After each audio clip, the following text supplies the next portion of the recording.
शुरू करते हाँ उस दो जहान दे पालनहार दा नाम लैके जो सब ते बहुत ही रहमतां और बख्शिशां करने वाला है। अज दा सत्संग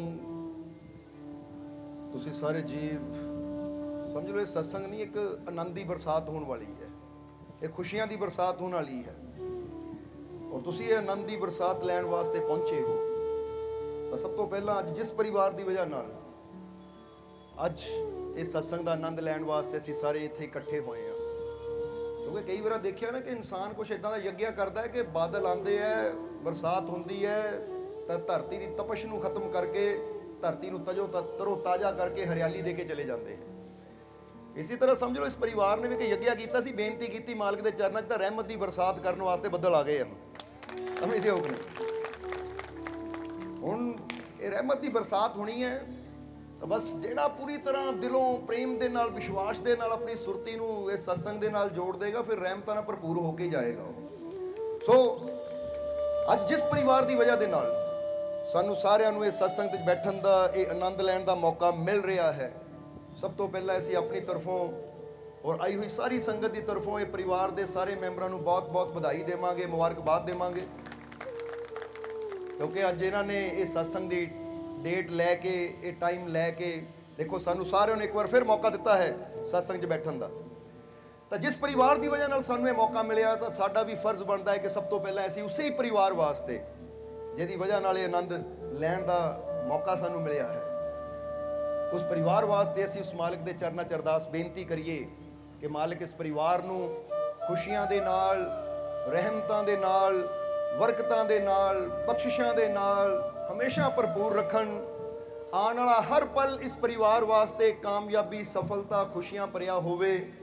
दिन दुगनी रात चौगनी तरक्की मालिक इन्हां मैंबरां नूं देवे और इन्हां दा आपसी प्रेम, आपसी मुहब्बत भी बनिया रवे और इन्हां दे रिज़्क च मालिक इन्नी बरकत देन कि जिस तरह अज इन्हां ने खुशियां नाल ये सत्संग करवाए है, इसी तरह हर साल इस नगर च, इस मुहल्ले च सत्संग होंदे रहन और सानू सारिआं नूं भी इसी तरह सत्संग का आनंद लैण दा मौका मिलता रहे।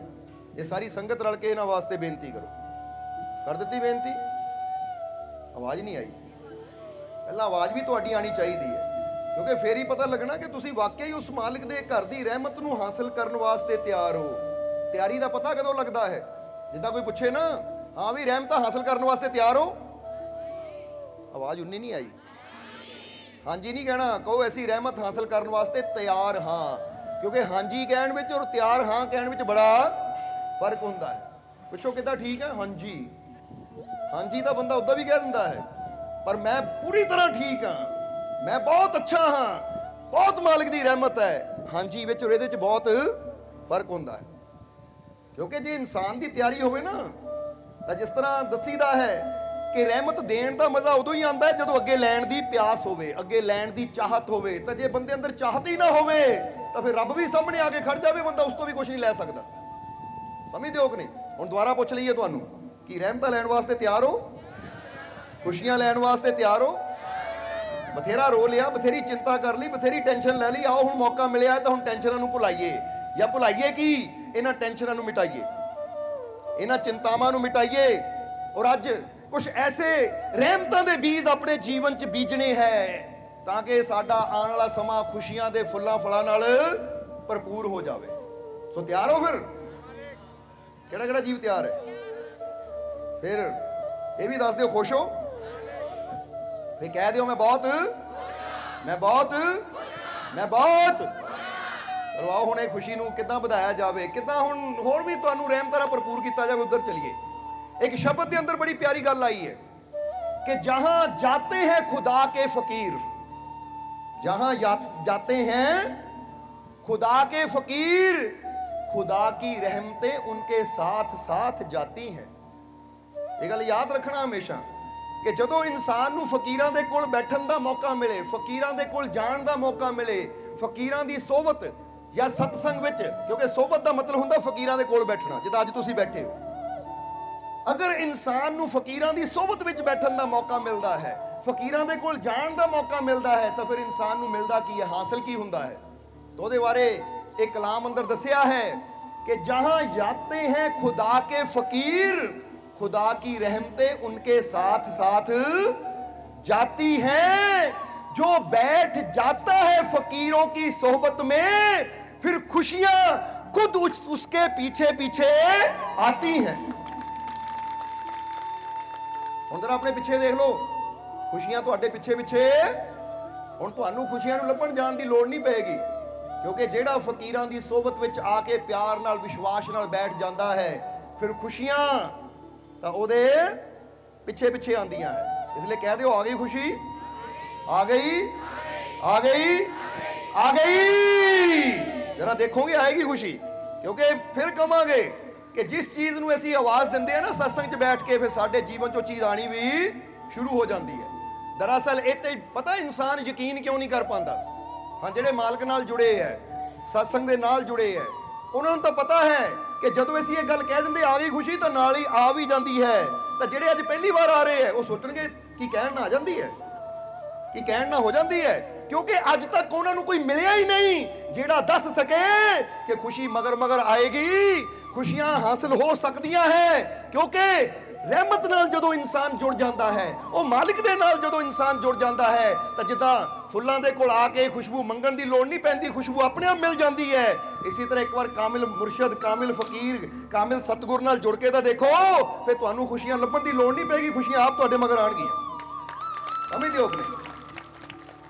ਕਿਉਂਕਿ ਫਿਰ ਕਹਾਂਗੇ ਕਿ ਉਹ ਰੱਬ ਕੀ ਹੈ, ਉਹਦੀ ਰਹਿਮਤ ਕੀ ਹੈ, ਉਹ ਪਰਮਾਤਮਾ ਦੀ ਸ਼ਕਤੀ ਕੀ ਹੈ। ਇਹਨੂੰ ਉਹੀ ਜਾਣ ਸਕਦਾ ਹੈ ਜਿਸ ਨੇ ਮਿਹਨਤ ਕਰਕੇ ਉਹ ਮੰਜ਼ਿਲ ਨੂੰ ਪਾਇਆ ਹੋਵੇ।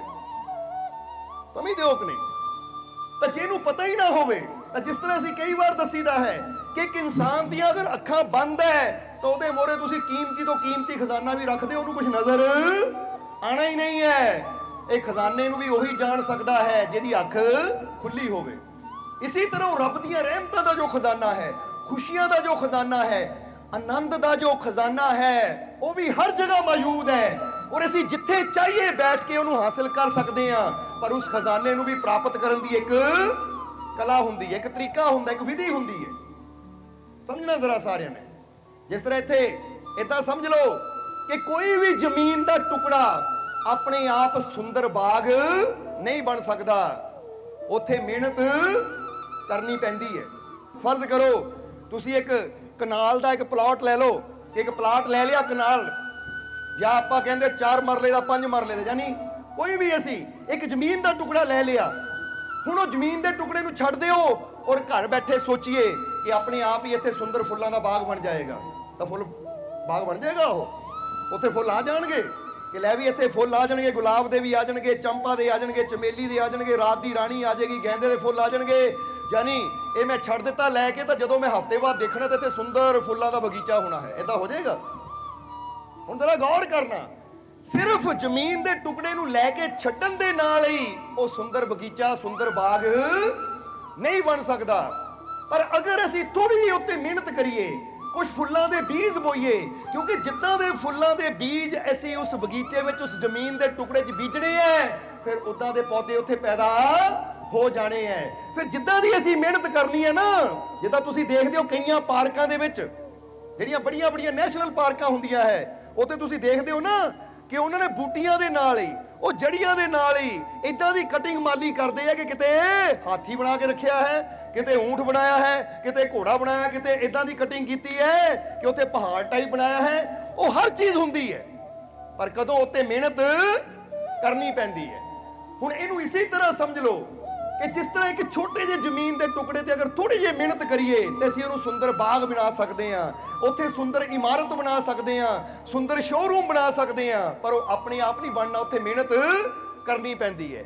ਇਸੇ ਤਰ੍ਹਾਂ ਇਹ ਸਾਡਾ ਜੀਵਨ ਹੈ, ਇਸੇ ਤਰ੍ਹਾਂ ਇਹ ਸਾਡੀ ਜ਼ਿੰਦਗੀ ਹੈ। ਜੇ ਬੰਦਾ ਸੋਚੇ ਕਿ ਬਸ ਸੋਚਣ ਦੇ ਨਾਲ ਹੀ ਬੈਠਿਆ ਬੈਠਿਆ ਮੇਰੇ ਜੀਵਨ 'ਚ ਖੁਸ਼ੀਆਂ ਦੇ ਫੁੱਲ ਖਿਲ ਜਾਣ, ਜਾਂ ਮੇਰਾ ਜੀਵਨ ਵੀ ਖੁਸ਼ੀਆਂ ਦਾ ਬਾਗ ਬਣ ਜਾਵੇ ਜਿੱਥੇ ਹਰ ਵੇਲੇ ਖੁਸ਼ੀਆਂ ਦੀ ਬਹਾਰ ਹੀ ਲੱਗੀ ਰਵੇ, ਤਾਂ ਸਿਰਫ ਸੋਚਣ ਨਾਲ ਹੀ ਇਹ ਨਹੀਂ ਹੋਣਾ। ਉਹਦੇ ਵਾਸਤੇ ਕਰਮ ਵੀ ਕਰਨਾ ਪੈਂਦਾ ਹੈ, ਮਿਹਨਤ ਵੀ ਕਰਨੀ ਪੈਂਦੀ ਹੈ।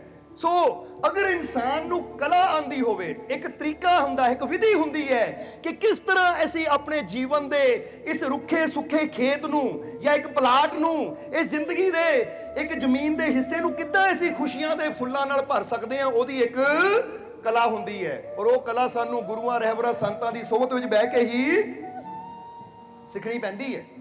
ਇਹ ਗੱਲ ਯਾਦ ਰੱਖਣਾ। ਇਸ ਲਈ ਅੱਜ ਅਗਰ ਆਏ ਹੋ ਨਾ ਸਤਸੰਗ ਦੇ ਵਿੱਚ, ਤਾਂ ਅੱਜ ਅਸੀਂ ਕੁਝ ਐਸੀ ਕਲਾ ਸਿਖਾਣੀ ਹੈ, ਕੁਝ ਐਸੀਆਂ ਯੁਕਤੀਆਂ ਤੁਹਾਨੂੰ ਦੇਣੀਆਂ ਹੈ, ਕੁਝ ਐਸੇ ਨੁਕਤੇ ਦੇਣੇ ਹੈ ਕਿ ਅਗਰ ਉਹਨਾਂ ਨੁਕਤਿਆਂ ਨੂੰ ਤੁਸੀਂ ਆਪਣੇ ਜੀਵਨ 'ਚ ਪਕੜ ਲਓਗੇ, ਸਮਝ ਲਓਗੇ ਔਰ ਉਸ ਤੇ ਅਮਲ ਕਰੋਗੇ, ਤਾਂ ਫਿਰ ਤੁਹਾਡੇ ਜੀਵਨ ਦੇ ਇਹ ਪਲਾਟ ਦੇ ਅੰਦਰ, ਯਾਨੀ ਤੁਹਾਡੇ ਜੀਵਨ ਦੀ ਇਸ ਭੂਮੀ ਅੰਦਰ ਵੀ ਖੁਸ਼ੀਆਂ ਦੇ ਫਲ ਫੁੱਲ ਖਿਲਣਗੇ ਔਰ ਤੁਹਾਡਾ ਜੀਵਨ ਵੀ ਸਦਾ ਆਨੰਦ ਦੀ ਮਹਿਕ ਨਾਲ ਮਹਿਕਿਆ ਰਹੇਗਾ। ਪਰ ਜਿੱਦਾਂ ਦੱਸਿਆ ਕਿ ਕੁਝ ਤਰੀਕੇ ਉਦੋਂ ਹੀ ਕੰਮ ਕਰਦੇ ਆ ਜਦੋਂ ਸਮਝੀਏ ਔਰ ਇਸ ਤੇ ਅਮਲ ਅਸੀਂ ਕਰੀਏ। ਤਾਂ ਜੇ ਅਮਲ ਕਰਨ ਨੂੰ ਹੀ ਤਿਆਰ ਨਹੀਂ ਹੈ ਤਾਂ ਫਿਰ ਇਨਸਾਨ ਨੂੰ ਕੁਝ ਵੀ ਹਾਸਿਲ ਨਹੀਂ ਹੋ ਸਕਦਾ। ਸੋ ਸਭ ਤੋਂ ਪਹਿਲੀ ਗੱਲ, ਇੱਕ ਨੁਕਤਾ ਜਿਹੜਾ ਆਪਾਂ ਯਾਦ ਰੱਖਣਾ ਹੈ कि जितना इत्थे दसिया, जहां जाते हैं खुदा के फकीर, खुदा की रहमतें उनके साथ साथ जाती हैं। सब तो पहला तो यही नुकता इंसान नूं पकड़ लेना चाहिए है कि जे मैनू जीवन च ਉਹ ਰੱਬ ਦੀਆਂ ਰਹਿਮਤਾਂ ਦੀ ਲੋੜ ਹੈ, ਜੇ ਮੈਨੂੰ ਜੀਵਨ 'ਚ ਰੱਬ ਦੀ ਕਿਰਪਾ ਦੀ ਲੋੜ ਹੈ, ਜੀਵਨ ਦੇ ਵਿੱਚ ਸਫਲਤਾ ਦੀ ਲੋੜ ਹੈ, ਤਾਂ ਫਿਰ ਉਹਦੀ ਰਹਿਮਤ ਨਾਲ ਜੁੜ ਕੇ ਹੀ ਮੈਨੂੰ ਉਹ ਸਫਲਤਾ ਮਿਲਣੀ ਹੈ। ਤਾਂ ਜੇ ਮੈਨੂੰ ਰਹਿਮਤ ਚਾਹੀਦੀ ਹੈ ਤਾਂ ਫਿਰ ਮੈਨੂੰ ਜੀਵਨ ਦਾ ਇੱਕ ਨਿਯਮ ਬਣਾਉਣਾ ਚਾਹੀਦਾ ਕਿ ਜਿੱਥੇ ਵੀ ਰੱਬ ਦੇ ਫਕੀਰ ਬੈਠੇ ਆ ਨਾ, ਉਹਨਾਂ ਦੇ ਨਾਲ ਜੁੜਾਂ, ਉਹਨਾਂ ਦੀ ਸੋਬਤ ਵਿੱਚ ਜਾਵਾਂ, ਕਿਉਂਕਿ ਰੱਬ ਦੀ ਰਹਿਮਤ ਕਿੱਥੇ ਜਾਂਦੀ ਹੈ? ਜਿੱਥੇ ਰੱਬ ਨੂੰ ਯਾਦ ਕਰਨ ਵਾਲੇ ਉਹਦੇ ਫਕੀਰ ਜਾਂਦੇ ਹੈ। ਔਰ ਇਹ ਤਾਂ ਤੁਸੀਂ ਵੀ ਅੱਛੀ ਤਰ੍ਹਾਂ ਸਮਝਦੇ ਹੀ ਹੋ ਕਿ ਇਨਸਾਨ ਜਿਹਨੂੰ ਯਾਦ ਕਰਦਾ ਹੈ ਨਾ, ਉਹਦੀ ਯਾਦ ਵਿੱਚ ਤਾਂ ਨਾਲ ਨਾਲ ਚੱਲਦੀ ਹੈ ਨਾ। ਜਿਹਦਾ ਬੰਦਾ ਕਹਿੰਦਾ ਮੈਂ ਜਾ ਰਿਹਾ ਹਾਂ, ਮੇਰਾ ਧਿਆਨ ਆਪਣੇ ਪਰਿਵਾਰ ਵੱਲ, ਪਰਿਵਾਰ ਦੀ ਯਾਦ ਮੇਰੇ ਨਾਲ ਨਾਲ ਚੱਲਦੀ ਹੈ। ਤਾਂ ਇਸੇ ਤਰ੍ਹਾਂ ਉਹ ਫਕੀਰ ਜਿੱਥੇ ਜਾਂਦੇ ਹੈ, ਉਹ ਆਪਣੇ ਰੱਬ ਨੂੰ ਯਾਦ ਕਰਦੇ ਜਾਂਦੇ। ਤਾਂ ਜਿੱਥੇ ਯਾਦ ਹੀ ਰੱਬ ਦੀ ਹੋਵੇ ਤਾਂ ਰੱਬ ਦੀਆਂ ਰਹਿਮਤਾਂ ਵੀ ਹਰ ਕਦਮ ਤੇ ਉਹਨਾਂ ਦੇ ਨਾਲ ਨਾਲ ਚੱਲਦੀਆਂ ਹੈ। ਇਸ ਲਈ ਅੱਜ ਤੁਸੀਂ ਕਿੱਥੇ ਬੈਠੇ ਹੋ? ਕਿੱਥੇ ਬੈਠੇ ਹੋ? ਫਕੀਰਾਂ ਦੇ ਕੋਲ ਬੈਠੇ ਹੋ ਨਾ, ਤਾਂ ਫਿਰ ਦੇਖੋ ਰਹਿਮਤ ਆ ਗਈ, ਆ ਗਈ, ਆ ਗਈ, ਆ ਗਈ। ਹੁਣ ਜੇ ਰਹਿਮਤ ਨੂੰ ਸੱਦਾ ਦੇਵਾਂਗੇ ਤਾਂ ਰਹਿਮਤ ਆਏਗੀ ਵੀ, ਕਿਉਂਕਿ ਸਭ ਤੋਂ ਪਹਿਲਾਂ ਤਾਂ ਇਹ ਮਨ 'ਚ ਫੈਸਲਾ ਕਰ ਲਓ ਕਿ ਮੈਨੂੰ ਉਹਦੇ ਮਾਲਕ ਦੀ ਰਹਿਮਤ ਚਾਹੀਦੀ ਹੈ, ਉਹਦੀ ਰਹਿਮਤ ਚਾਹੀਦੀ ਹੈ ਮੈਨੂੰ, ਕਿਉਂਕਿ ਰਹਿਮਤ ਦੇ ਨਾਲ ਹੀ ਮੇਰੇ ਜੀਵਨ 'ਚ ਖੁਸ਼ੀਆਂ ਆਣੀਆਂ ਹੈ, ਰਹਿਮਤ ਦੇ ਨਾਲ ਹੀ ਮੇਰੇ ਜੀਵਨ 'ਚ ਨਾ ਹੋਣ ਵਾਲੇ ਕੰਮ ਵੀ ਹੋਣੇ ਹੈ। ਜੇ ਮੇਰੇ ਜੀਵਨ 'ਚ ਕੋਈ ਦੁੱਖ ਹੈ, ਕੋਈ ਬਿਮਾਰੀ ਹੈ, ਤਾਂ ਉਹਦੀ ਰਹਿਮਤ ਨਾਲ ਹੀ ਮੇਰੇ ਦੁੱਖ, ਮੇਰੀਆਂ ਬਿਮਾਰੀਆਂ, ਮੇਰੀਆਂ ਪਰੇਸ਼ਾਨੀਆਂ ਦੂਰ ਹੋਣੀਆਂ ਹੈ। ਪਹਿਲਾਂ ਇਹ ਵਿਸ਼ਵਾਸ ਵੀ ਹੋਣਾ ਚਾਹੀਦਾ ਹੈ, ਕਿਉਂਕਿ ਜਿਹਨੂੰ ਯਕੀਨ ਹੁੰਦਾ ਨਾ ਕਿ ਰੱਬ ਦੀ ਰਹਿਮਤ ਕੀ ਕਰ ਸਕਦੀ ਹੈ, ਜਾਂ ਜਿਹਨੂੰ ਰੱਬ ਦੀ ਰਹਿਮਤ ਤੇ ਯਕੀਨ ਹੁੰਦਾ ਹੈ, ਫਿਰ ਉਹਦੇ ਜੀਵਨ 'ਚ ਉਹਦੀ ਰਹਿਮਤ ਨਾਲ ਬਦਲਾਵ ਵੀ ਜ਼ਰੂਰ ਆਂਦਾ ਹੈ। ਤਾਂ ਜੇ ਇਨਸਾਨ ਕਹੇ ਮੈਂ ਨਹੀਂ ਮੰਨਦਾ ਰੱਬ ਨੂੰ, ਮੈਨੂੰ ਹੈ ਨਹੀਂ ਉਹਦੀਆਂ ਰਹਿਮਤਾਂ ਤੇ ਯਕੀਨ, ਤਾਂ ਰੱਬ ਨੂੰ ਕੋਈ ਫਰਕ ਨਹੀਂ ਪੈਣਾ। ਫਰਕ ਉਸ ਇਨਸਾਨ ਨੂੰ ਪੈ ਜਾਣਾ ਜਿਹੜਾ ਬੇਯਕੀਨਾ ਹੈ। ਸਮਝਦੇ ਹੋ ਆਪਣੇ? ਇਸੇ ਲਈ ਤਾਂ ਸ਼੍ਰੀ ਕ੍ਰਿਸ਼ਨ ਨੇ ਇੱਕ ਗੱਲ ਬੜੀ ਪਿਆਰੀ ਕਹੀ ਕਿ ਜਦੋਂ ਉਦਵ ਸ਼੍ਰੀ ਕ੍ਰਿਸ਼ਨ ਦਾ ਮਿੱਤਰ ਵੀ ਸੀ ਤਾਂ ਉਹਨਾਂ ਦਾ ਸੇਵਕ ਵੀ ਸੀ, ਜਿਹੜਾ ਹਰ ਵੇਲੇ ਉਹਨਾਂ ਨਾਲ ਰਹਿੰਦਾ ਸੀ। ਇਹ ਤਾਂ ਸਾਰਿਆਂ ਨੂੰ ਪਤਾ ਹੈ ਕਿ ਸ਼੍ਰੀ ਕ੍ਰਿਸ਼ਨ ਨੇ ਮਹਾਭਾਰਤ ਦੀ ਯੁੱਧ ਅੰਦਰ ਅਰਜੁਨ ਦਾ ਰੱਥ ਚਲਾਇਆ, ਸਾਰਥੀ ਬਣੇ। ਪਰ ਇਹ ਬਹੁਤ ਘੱਟ ਲੋਕਾਂ ਨੂੰ ਪਤਾ ਕਿ ਸ਼੍ਰੀ ਕ੍ਰਿਸ਼ਨ ਦਾ ਸਾਰਥੀ ਉਦਵ ਸੀ, ਜਿਹੜਾ ਕਿ ਉਹਨਾਂ ਦਾ ਰੱਥ ਵੀ ਚਲਾਉਂਦਾ ਸੀ, ਤਾਂ ਨਾਲ ਉਹ ਸ਼੍ਰੀ ਕ੍ਰਿਸ਼ਨ ਦੇ ਨਾਲ ਕਈ ਸਵਾਲ ਜਵਾਬ ਵੀ ਕਰਦਾ ਰਹਿੰਦਾ ਸੀ। ਤਾਂ ਜਦੋਂ ਉਦਵ ਨੇ ਇੱਕ ਪ੍ਰਸ਼ਨ ਕੀਤਾ ਸ਼੍ਰੀ ਕ੍ਰਿਸ਼ਨ ਨੂੰ ਕਿ ਮਹਾਰਾਜ ਤੁਸੀਂ ਮਹਾਭਾਰਤ ਦੇ ਯੁੱਧ ਦੇ ਅੰਦਰ ਅਰਜੁਨ ਨੂੰ ਬੜਾ ਗਿਆਨ ਦਿੱਤਾ ਔਰ ਆਪਣਾ ਵਿਰਾਟ ਰੂਪ, ਆਪਣਾ ਵਿਸ਼ਾਲ ਰੂਪ ਦਿਖਾਇਆ, ਉਸਨੂੰ ਉਹ ਵਿਸ਼ਵ ਰੂਪ ਦਿਖਾਇਆ, ਤਾਂ ਇਹ ਵਿਸ਼ਵ ਰੂਪ ਜੋ ਤੁਸੀਂ ਅਰਜੁਨ ਨੂੰ ਦਿਖਾਇਆ, ਤਾਂ ਨਾਲੇ ਤੁਸੀਂ ਅਰਜੁਨ ਨੂੰ ਇਹ ਵੀ ਗੱਲ ਕਹੀ ਕਿ ਅਰਜੁਨ ਇਹ ਤੇਜ, ਇਹ ਪ੍ਰਮਾਤਮਾ ਦਾ ਤੇਜ ਸਭ ਦੇ ਅੰਦਰ ਹੀ ਹੁੰਦਾ ਹੈ। ਸੋ ਮਹਾਰਾਜ ਇੱਕ ਗੱਲ ਦੱਸੋ ਕਿ ਅਸੀਂ ਉਸ ਤੇਜ ਨੂੰ ਵਧਾ ਕਿੱਦਾਂ ਸਕਦੇ ਹਾਂ, ਉਹਨੂੰ ਜਾਣ ਕਿੱਦਾਂ ਸਕਦੇ ਹਾਂ? ਜਿੱਦਾਂ ਹੁਣ ਅਸੀਂ ਤੁਹਾਨੂੰ ਕਹੀਏ ਕਿ ਤੁਹਾਡੇ ਸਭ ਦੇ ਅੰਦਰ ਪ੍ਰਮਾਤਮਾ ਦਾ ਇੱਕ ਤੇਜ ਹੈ, ਤੇਜ ਯਾਨੀ ਉਹਦੀ ਜੋਤ ਜਗਮਗਾ ਰਹੀ ਹੈ। ਜਿੱਦਾਂ ਗੁਰਬਾਣੀ 'ਚ ਹੈ ਨਾ, ਮਨ ਤੂੰ ਜੋਤ ਸਰੂਪ ਹੈ ਆਪਣਾ ਮੂਲ। ਅੱਛਾ, ਮੂਲ ਦਾ ਮਤਲਬ ਕੀ ਹੁੰਦਾ? ਮੂਲ ਦਾ ਮਤਲਬ ਹੁੰਦਾ ਜੜ, ਕਿੱਥੋਂ ਪੈਦਾ ਹੋਇਆ ਤੂੰ। ਜਿੱਦਾਂ ਕੋਈ ਪੁੱਛੇ ਇਹ ਪੇੜ ਦੀ ਮੂਲ ਕੀ ਹੈ, ਤਾਂ ਬੰਦਾ ਕਹਿੰਦਾ ਜੜ, ਜਿੱਥੋਂ ਇਹ ਪੇੜ ਪੈਦਾ ਹੋਇਆ, ਉਹ ਬੀਜ ਜਿੱਥੋਂ ਇਹ ਪੇੜ ਨਿਕਲਿਆ ਹੈ। ਯਾਨੀ ਮੂਲ ਦਾ ਮਤਲਬ ਜਿੱਥੋਂ ਚੀਜ਼ ਪੈਦਾ ਹੁੰਦੀ ਹੈ। ਹੁਣ ਇਸੇ ਤਰ੍ਹਾਂ ਅਗਰ ਇਹ ਸੰਸਾਰ ਦਾ ਮੂਲ ਪੁੱਛਿਆ ਜਾਵੇ ਜਾਂ ਤੁਹਾਡੇ ਜੀਵਨ ਦਾ ਮੂਲ ਪੁੱਛਿਆ ਜਾਵੇ ਕਿ ਤੁਹਾਡੇ ਜੀਵਨ ਦਾ ਮੂਲ ਕੀ ਹੈ, ਤੁਹਾਨੂੰ ਪੈਦਾ ਕਰਨ ਵਾਲਾ ਕੌਣ ਹੈ, ਤਾਂ ਕਈ ਵਾਰ ਬੰਦਾ ਕਹਿੰਦਾ ਮਾਤਾ ਪਿਤਾ ਨੇ ਮੈਨੂੰ ਪੈਦਾ ਕੀਤਾ ਹੈ। ਤਾਂ ਯਾਦ ਰੱਖੋ, ਮਾਤਾ ਪਿਤਾ ਜ਼ਰੀਆ ਹੈ, ਪੈਦਾ ਕਰਨ ਵਾਲੇ ਨਹੀਂ ਹੈ।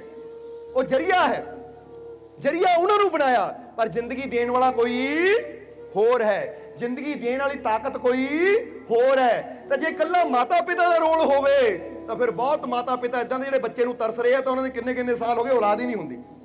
ਜੇ ਮਾਤਾ ਪਿਤਾ ਹੀ ਹੋਵੇ ਨਾ ਕਿ ਜੀਵਨ ਦੇਣ ਵਾਲੇ, ਤਾਂ ਫਿਰ ਤਾਂ ਭਾਈ ਔਲਾਦ ਵਾਸਤੇ ਰੋਣ ਹੀ ਨਾ, ਜਦੋਂ ਦਿਲ ਕਰੇ ਬੱਚਾ ਪੈਦਾ ਕਰ ਲੈਣ। ਸਮਝਦੇ ਹੋ ਕਿ ਨਹੀਂ? ਫਿਰ ਕਾਹਨੂੰ ਕਹਿਣ ਕਿ ਸਾਨੂੰ 18 ਸਾਲ ਹੋ ਗਏ, ਸਾਨੂੰ 20 ਸਾਲ ਹੋ ਗਏ, ਸ਼ਾਦੀ ਨੂੰ ਔਲਾਦ ਨਹੀਂ ਹੋ ਰਹੀ। ਸੋ ਦੱਸਣਾ ਕੀ ਚਾਹੁੰਦੇ ਆ, ਉਹ ਮਾਤਾ ਪਿਤਾ ਜ਼ਰੀਆ ਹੈ, ਪਰ ਰਹਿਮਤ ਉਹ ਕਰਕੇ ਸਾਨੂੰ ਜ਼ਿੰਦਗੀ ਦਿੰਦਾ ਹੈ। ਇਸ ਲਈ ਅਗਰ ਤੁਹਾਨੂੰ ਪੁੱਛਿਆ ਜਾਵੇ ਤੁਹਾਡੇ ਜੀਵਨ ਦਾ ਮੂਲ ਕੀ ਹੈ, ਤਾਂ ਹੁਣ ਜਵਾਬ ਦਿਓ, ਮੂਲ ਕੀ ਹੈ? ਮੂਲ ਜਾਨੀ ਇਹ ਜ਼ਿੰਦਗੀ ਕਿੱਥੋਂ ਮਿਲੀ ਹੈ, ਇਹ ਜੀਵਨ ਦੇਣ ਵਾਲਾ ਕੌਣ ਹੈ? ਇੱਕ ਤਾਂ ਪਤਾ ਨਹੀਂ ਤੁਸੀਂ ਸਮਝਦੇ ਕਿ ਨਹੀਂ, ਆਵਾਜ਼ ਨਹੀਂ ਆ ਰਹੀ। ਸਾਡੀ ਆਵਾਜ਼ ਸੁਣਦੀ ਹੈ ਤੁਹਾਨੂੰ? ਕੰਨ ਜ਼ਰਾ ਸਾਫ਼ ਕਰ ਲਓ ਫਿਰ। ਸ਼ਾਇਦ ਆਵਾਜ਼ ਸੁਣ ਤਾਂ ਰਹੀ ਹੈ ਪਰ ਜਵਾਬ ਨਹੀਂ ਆ ਰਹੀ। ਅੱਛਾ, ਫਿਰ ਪੁੱਛ ਲਿਆ ਖਾਣੇ ਵੱਲ ਧਿਆਨ ਤਾਂ ਨਹੀਂ? ਚਾਹ ਦਾ ਲੰਗਰ ਛਕ ਲਿਆ ਨਾ, ਤਾਂ ਫਿਰ ਥੋੜਾ ਜਿਹਾ ਜ਼ੋਰ ਲਾ ਲਓ, ਆਵਾਜ਼ ਦੇ ਦਿਓ ਫਿਰ ਮਾੜੀ ਜੀ, ਹੈ ਨਾ, ਪਤਾ ਲੱਗੇ ਤੁਸੀਂ ਦਿਲ ਲਾ ਕੇ ਸੁਣ ਵੀ ਰਹੇ ਹੋ। ਨਹੀਂ ਤਾਂ ਇਹ ਨਾ ਹੋਵੇ ਕਿ ਸਤਸੰਗ ਦੀ ਐਡੀ ਵੱਡੀ ਰਹਿਮਤ ਵਰਸ ਰਹੀ ਹੈ ਤਾਂ ਤੁਹਾਡਾ ਧਿਆਨ ਇੱਥੇ ਆਪਣੇ ਪਿੱਛੇ ਪਰਿਵਾਰ ਵੱਲ ਹੀ ਹੋਵੇ, ਕੰਮਾਂ ਕਾਰਾਂ ਵੱਲ ਹੀ ਹੋਵੇ। ਔਰ ਨਾਲੇ ਥੋੜਾ ਖੁਸ਼ ਹੋ ਕੇ ਬੈਠੋ, ਐਸੀ ਕੋਈ ਸੀਰੀਅਸ ਗੱਲ ਨਹੀਂ ਕਰ ਰਹੇ, ਆਨੰਦ ਦੀ ਗੱਲ ਕਰ ਰਹੇ ਹਾਂ ਅਸੀਂ। ਸਮਝਦੇ ਹੋ ਕਿ ਨਹੀਂ? ਥੋੜਾ ਸਮਾਈਲ ਹੋਵੇ ਤੁਹਾਡੇ ਚਿਹਰੇ ਤੇ। ਪਹਿਲੀ ਗੱਲ ਇਹ ਕਹੋਗੇ ਮੈਨੂੰ ਸਤਸੰਗ 'ਚ ਬੈਠ ਕੇ ਬੜੀ ਖੁਸ਼ੀ ਹੈ, ਸਤਸੰਗ 'ਚ ਬੈਠਣ ਦੀ ਬੜੀ ਮਜ਼ਾ ਆ ਰਿਹਾ ਮੈਨੂੰ, ਕਿਉਂਕਿ ਜਦੋਂ ਇਹ ਕਹਿੰਦੇ ਨਾ ਬੜਾ ਆਨੰਦ ਆ ਰਿਹਾ ਹੈ, ਤਾਂ ਫਿਰ ਮਨ ਹੋਰ ਵੀ ਆਨੰਦ ਲੈਂਦਾ ਹੈ। ਸਮਝਦੇ ਹੋ ਕਿ ਨਹੀਂ? ਕਦੀ ਕਦੀ ਦੇਖ ਲੈਣਾ ਅਜਮਾ ਕੇ, ਕਿਸੇ ਥੀਏਟਰ 'ਚ ਜਾਣ ਤੋਂ ਪਹਿਲਾਂ ਨਾ ਆਪਣੇ ਮਨ ਨੂੰ ਕਹੋ 5-7 ਵਾਰ ਇਹ ਫਿਲਮ ਬੋਰਿੰਗ ਹੈ। ਹਾਲਾਂਕਿ ਦੇਖੀ ਨਹੀਂ ਤੁਸੀਂ, ਬੋਰਿੰਗ ਹੈ, ਮਜ਼ਾ ਨਹੀਂ ਆਣਾ, ਇਹ ਫਿਲਮ 'ਚ ਮਜ਼ਾ ਨਹੀਂ ਆਣਾ, ਇਹ ਫਿਲਮ 'ਚ ਮਜ਼ਾ ਨਹੀਂ ਆਣਾ। ਤੁਸੀਂ ਬੈਠ ਜਾਓਗੇ ਤਾਂ ਮਨ ਨੇ ਤੁਹਾਡੇ ਨਾਲ ਕਿੱਥੇ ਟਿਕ ਜਾਣਾ ਹੈ। ਉਹ ਫਿਲਮ ਜਿੱਦਾਂ ਦੀ ਮਰਜ਼ੀ ਹੋਵੇ, ਤੁਸੀਂ ਕਹਿੰਦਾ ਮਜ਼ਾ ਨਹੀਂ ਆਣਾ, ਕਿਉਂਕਿ ਮਨ ਪਹਿਲਾਂ ਹੀ ਲੈ ਕੇ ਬੈਠਾ ਹੈ ਕਿ ਮਜ਼ਾ ਆਣਾ ਹੀ ਨਹੀਂ ਹੈ। ਉਹ ਇੱਕ ਵੀ ਸੀਨ ਉੱਤੇ ਉਹਨੇ ਦੇਖਿਆ ਮਜ਼ਾ ਨਹੀਂ ਆਇਆ, ਤਾਂ ਤੁਸੀਂ ਬੋਰਿੰਗ ਤੋਂ ਬੋਰਿੰਗ ਫਿਲਮ ਨੂੰ ਨਾ 5-7 ਵਾਰ ਮਨ 'ਚ ਕਹਿ ਦਿਓ ਬਹੁਤ ਮਜ਼ਾ ਆਣਾ, ਬਹੁਤ ਵਧੀਆ, ਬਹੁਤ ਵਧੀਆ, ਬਹੁਤ ਵਧੀਆ ਫਿਲਮ ਹੈ। ਤਾਂ ਹੀ ਤਾਂ ਟ੍ਰੇਲਰ ਪਹਿਲਾਂ ਰਿਲੀਜ਼ ਕੀਤਾ ਜਾਂਦਾ ਹੈ, ਤਾਂ ਕਿ ਬੰਦਾ ਮਾੜਾ ਜਿਹਾ ਦੇਖ ਕੇ ਕਹੇ ਫਿਲਮ ਬਹੁਤ ਵਧੀਆ। ਤੁਹਾਡਾ ਮਾਈਂਡ ਸੈੱਟ ਕੀਤਾ ਜਾਂਦਾ ਹੈ, ਕਿਉਂਕਿ ਜਦੋਂ ਅਸੀਂ ਮੰਨ ਲੈਂਦੇ ਵਧੀਆ ਵਧੀਆ ਵਧੀਆ, ਉਹ ਬੋਰਿੰਗ ਫਿਲਮ ਵੀ ਸਾਨੂੰ ਮਨ ਨੇ ਪੁਆਇੰਟ ਲੱਭਣਾ, ਦੇਖਿਆ ਆ ਵਧੀਆ ਹੋਇਆ, ਕਿਉਂਕਿ ਆ ਵਧੀਆ ਹੋਇਆ। ਕਿਉਂਕਿ ਜਿਹਨੂੰ ਸਾਡਾ ਮਨ ਕਬੂਲ ਕਰ ਲੈਂਦਾ ਹੈ ਕਿ ਅੱਛਾ ਹੈ, ਫਿਰ ਉਹਦੀਆਂ 100 ਬੁਰਾਈਆਂ ਭੁਲਾ ਕੇ ਵੀ ਅਸੀਂ ਅੱਛਾਈ ਦੇਖਦੇ ਹਾਂ। ਤਾਂ ਜਿਹਨੂੰ ਸਾਡਾ ਮਨ ਇੱਕ ਵਾਰ ਕਬੂਲ ਕਰ ਲੈ ਬੁਰਾ ਹੈ ਨਾ, ਫਿਰ ਉਹਦੀਆਂ 100 ਅੱਛਾਈਆਂ ਭੁਲਾ ਕੇ ਉਹਦੇ ਅੰਦਰ ਇੱਕ ਬੁਰਾਈ ਨੂੰ ਵੀ ਪਕੜ ਕੇ ਅਸੀਂ ਬੁਰਾ ਬਣਾ ਦਿੰਦੇ ਹਾਂ। ਇਹ ਗੱਲ ਸਾਰੀ ਮਨ ਦੀ ਹੈ। ਸਮਝਦੇ ਹੋ ਕਿ ਨਹੀਂ? ਹੁਣ ਸਤਸੰਗ ਜਾ ਕੇ ਤੁਹਾਨੂੰ ਖੁਸ਼ੀ ਹੈ ਕਿ ਨਹੀਂ? ਤੇ ਕਹਿ ਦਿਓ ਮਜ਼ਾ ਆ ਗਿਆ, ਆ ਗਿਆ, ਆ ਗਿਆ, ਆ ਗਿਆ। ਹਾਲੇ ਤਾਂ ਸ਼ੁਰੂਆਤ ਹੀ ਕੀਤੀ, ਮਜ਼ਾ ਤਾਂ ਆਣਾ ਅੱਗੇ। ਔਰ ਤੁਹਾਨੂੰ ਤਿਆਰ ਕਰ ਰਹੇ ਹਾਂ, ਕਿਉਂਕਿ ਜ਼ਮੀਨ ਤਿਆਰ ਕਰਨੀ ਪੈਂਦੀ ਹੈ।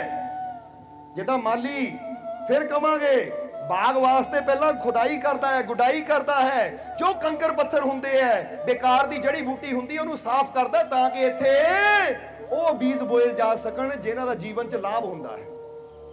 ਇੱਦਾਂ ਹੀ ਇਨਸਾਨ ਦੇ ਦਿਮਾਗ ਦੇ ਅੰਦਰ ਵੀ ਵਿਅਰਥ ਦੀਆਂ ਕਈ ਸੋਚਾਂ ਚੱਲਦੀਆਂ ਰਹਿੰਦੀਆਂ। ਉਹ ਕੂੜਾ ਕਰਕਟ ਚੱਲਦਾ ਹੀ ਰਹਿੰਦਾ ਹੈ, ਚੱਲਦਾ ਹੀ ਰਹਿੰਦਾ ਹੈ, ਜਿਹਦਾ ਜੀਵਨ 'ਚ ਕੋਈ ਅਰਥ ਹੈ ਹੀ ਨਹੀਂ, ਜੋ ਵਿਅਰਥ ਹੈ। ਹੁਣ ਉੱਥੇ ਜ਼ਰੂਰੀ ਹੈ ਕਿ ਪਹਿਲਾਂ ਉਹ ਵਿਅਰਥ ਨੂੰ ਹਟਾਇਆ ਜਾਵੇ, ਤਾਂ ਕਿ ਫਿਰ ਉਹ ਅਰਥਪੂਰਨ ਉਹ ਬੀਜ ਬੋਏ ਜਾਣ ਜਿਨ੍ਹਾਂ ਦਾ ਸਾਨੂੰ ਜੀਵਨ 'ਚ ਲਾਭ ਹੋਣਾ ਹੈ। ਜਿੱਦਾਂ ਹੀ ਕਈ ਵਾਰ ਦੱਸੀ ਤਾਂ ਕਈ ਵਾਰ ਇਨਸਾਨ ਬੈਠਾ ਬੈਠਾ ਸੋਚਦਾ ਹੈ ਕਿ ਮੇਰਾ ਕੋਈ ਕੰਮ ਨਹੀਂ ਬਣਨਾ, ਮੈਨੂੰ ਕਿਤੇ ਸਫਲਤਾ ਨਹੀਂ ਮਿਲਣੀ। ਤਾਂ ਆਪਣੇ ਆਪ ਨੂੰ ਸਵਾਲ ਬੰਦਾ ਕਰੇ ਕਿ ਆ ਜੋ ਮੈਂ ਸੋਚ ਰਿਹਾ, ਇਹ ਮੇਰੇ ਵਾਸਤੇ ਅਰਥਪੂਰਨ ਹੈ ਜਾਂ ਵਿਅਰਥ ਹੈ? ਇਹ ਮੈਨੂੰ ਅੱਗੇ ਲੈ ਕੇ ਜਾਣ ਵਾਲੀ ਹੈ ਜਾਂ ਮੈਨੂੰ ਪਿੱਛੇ ਲੈ ਕੇ ਜਾਣ ਵਾਲੀ ਹੈ? ਤਾਂ ਜੇ ਜਵਾਬ ਮਿਲੇ ਕਿ ਮੈਂ ਕਾਮਯਾਬ ਨਹੀਂ ਹੋਣਾ, ਮੈਨੂੰ ਸਫਲਤਾ ਨਹੀਂ ਮਿਲਣੀ, ਨਾ ਹੀ ਕਦੀ ਮਿਲੀ ਹੈ, ਤਾਂ ਨਾ ਹੀ ਪਤਾ ਨਹੀਂ ਅੱਗੇ ਮਿਲਣੀ ਕਿ ਨਹੀਂ ਮਿਲਣੀ, ਤਾਂ ਜੇ ਇਹ ਸੋਚ ਮੈਨੂੰ ਪਿੱਛੇ ਲੈ ਕੇ ਜਾਣ ਵਾਲੀ ਹੈ, ਤਾਂ ਵਿਅਰਥ ਦੀ ਸੋਚ ਨੂੰ ਮੈਂ ਖਤਮ ਕਿਉਂ ਨਹੀਂ ਕਰਦਾ?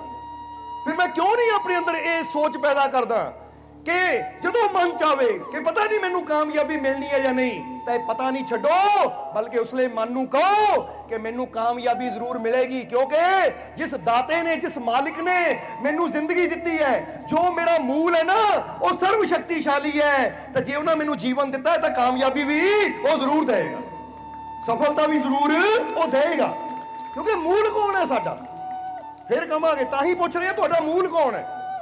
ਇੱਕ ਵਾਰ ਗੱਲ ਕਹਿ ਦਿਓ, ਚਲੋ ਮਾਲਿਕ ਕਹਿ ਦਿਓ, ਭਗਵਾਨ ਕਹਿ ਦਿਓ, ਵਾਹਿਗੁਰੂ ਕਹਿ ਦਿਓ, ਅੱਲਾ ਕਹਿ ਦਿਓ, ਸਾਰੇ ਨਾਮ ਹੀ ਉਹਦੇ ਆ। ਬੋਲੋ ਸਮਝਦੇ ਹੋ ਕਿ ਨਹੀਂ? ਸਾਡਾ ਮੂਲ ਉਹ ਹੈ। ਤਾਂ ਜੇ ਆਪਾਂ ਇਸ ਮੂਲ ਤੇ ਵਿਸ਼ਵਾਸ ਕਰੀਏ ਕਿ ਸਾਨੂੰ ਜ਼ਿੰਦਗੀ ਜਿੱਥੋਂ ਮਿਲੀ ਹੈ, ਸਾਨੂੰ ਜੀਵਨ ਜਿੱਥੋਂ ਮਿਲਿਆ ਹੈ, ਸਾਡਾ ਮੂਲ ਉਹ ਪਰਮ ਸ਼ਕਤੀ ਹੈ, ਉਹ ਪਰਮਾਤਮਾ ਹੈ, ਤਾਂ ਫਿਰ ਹਾਰਨ ਦਾ ਸਵਾਲ ਤਾਂ ਖਤਮ ਹੋ ਜਾਂਦਾ ਹੈ। ਸਮਝਦੇ ਹੋ ਕਿ ਨਹੀਂ?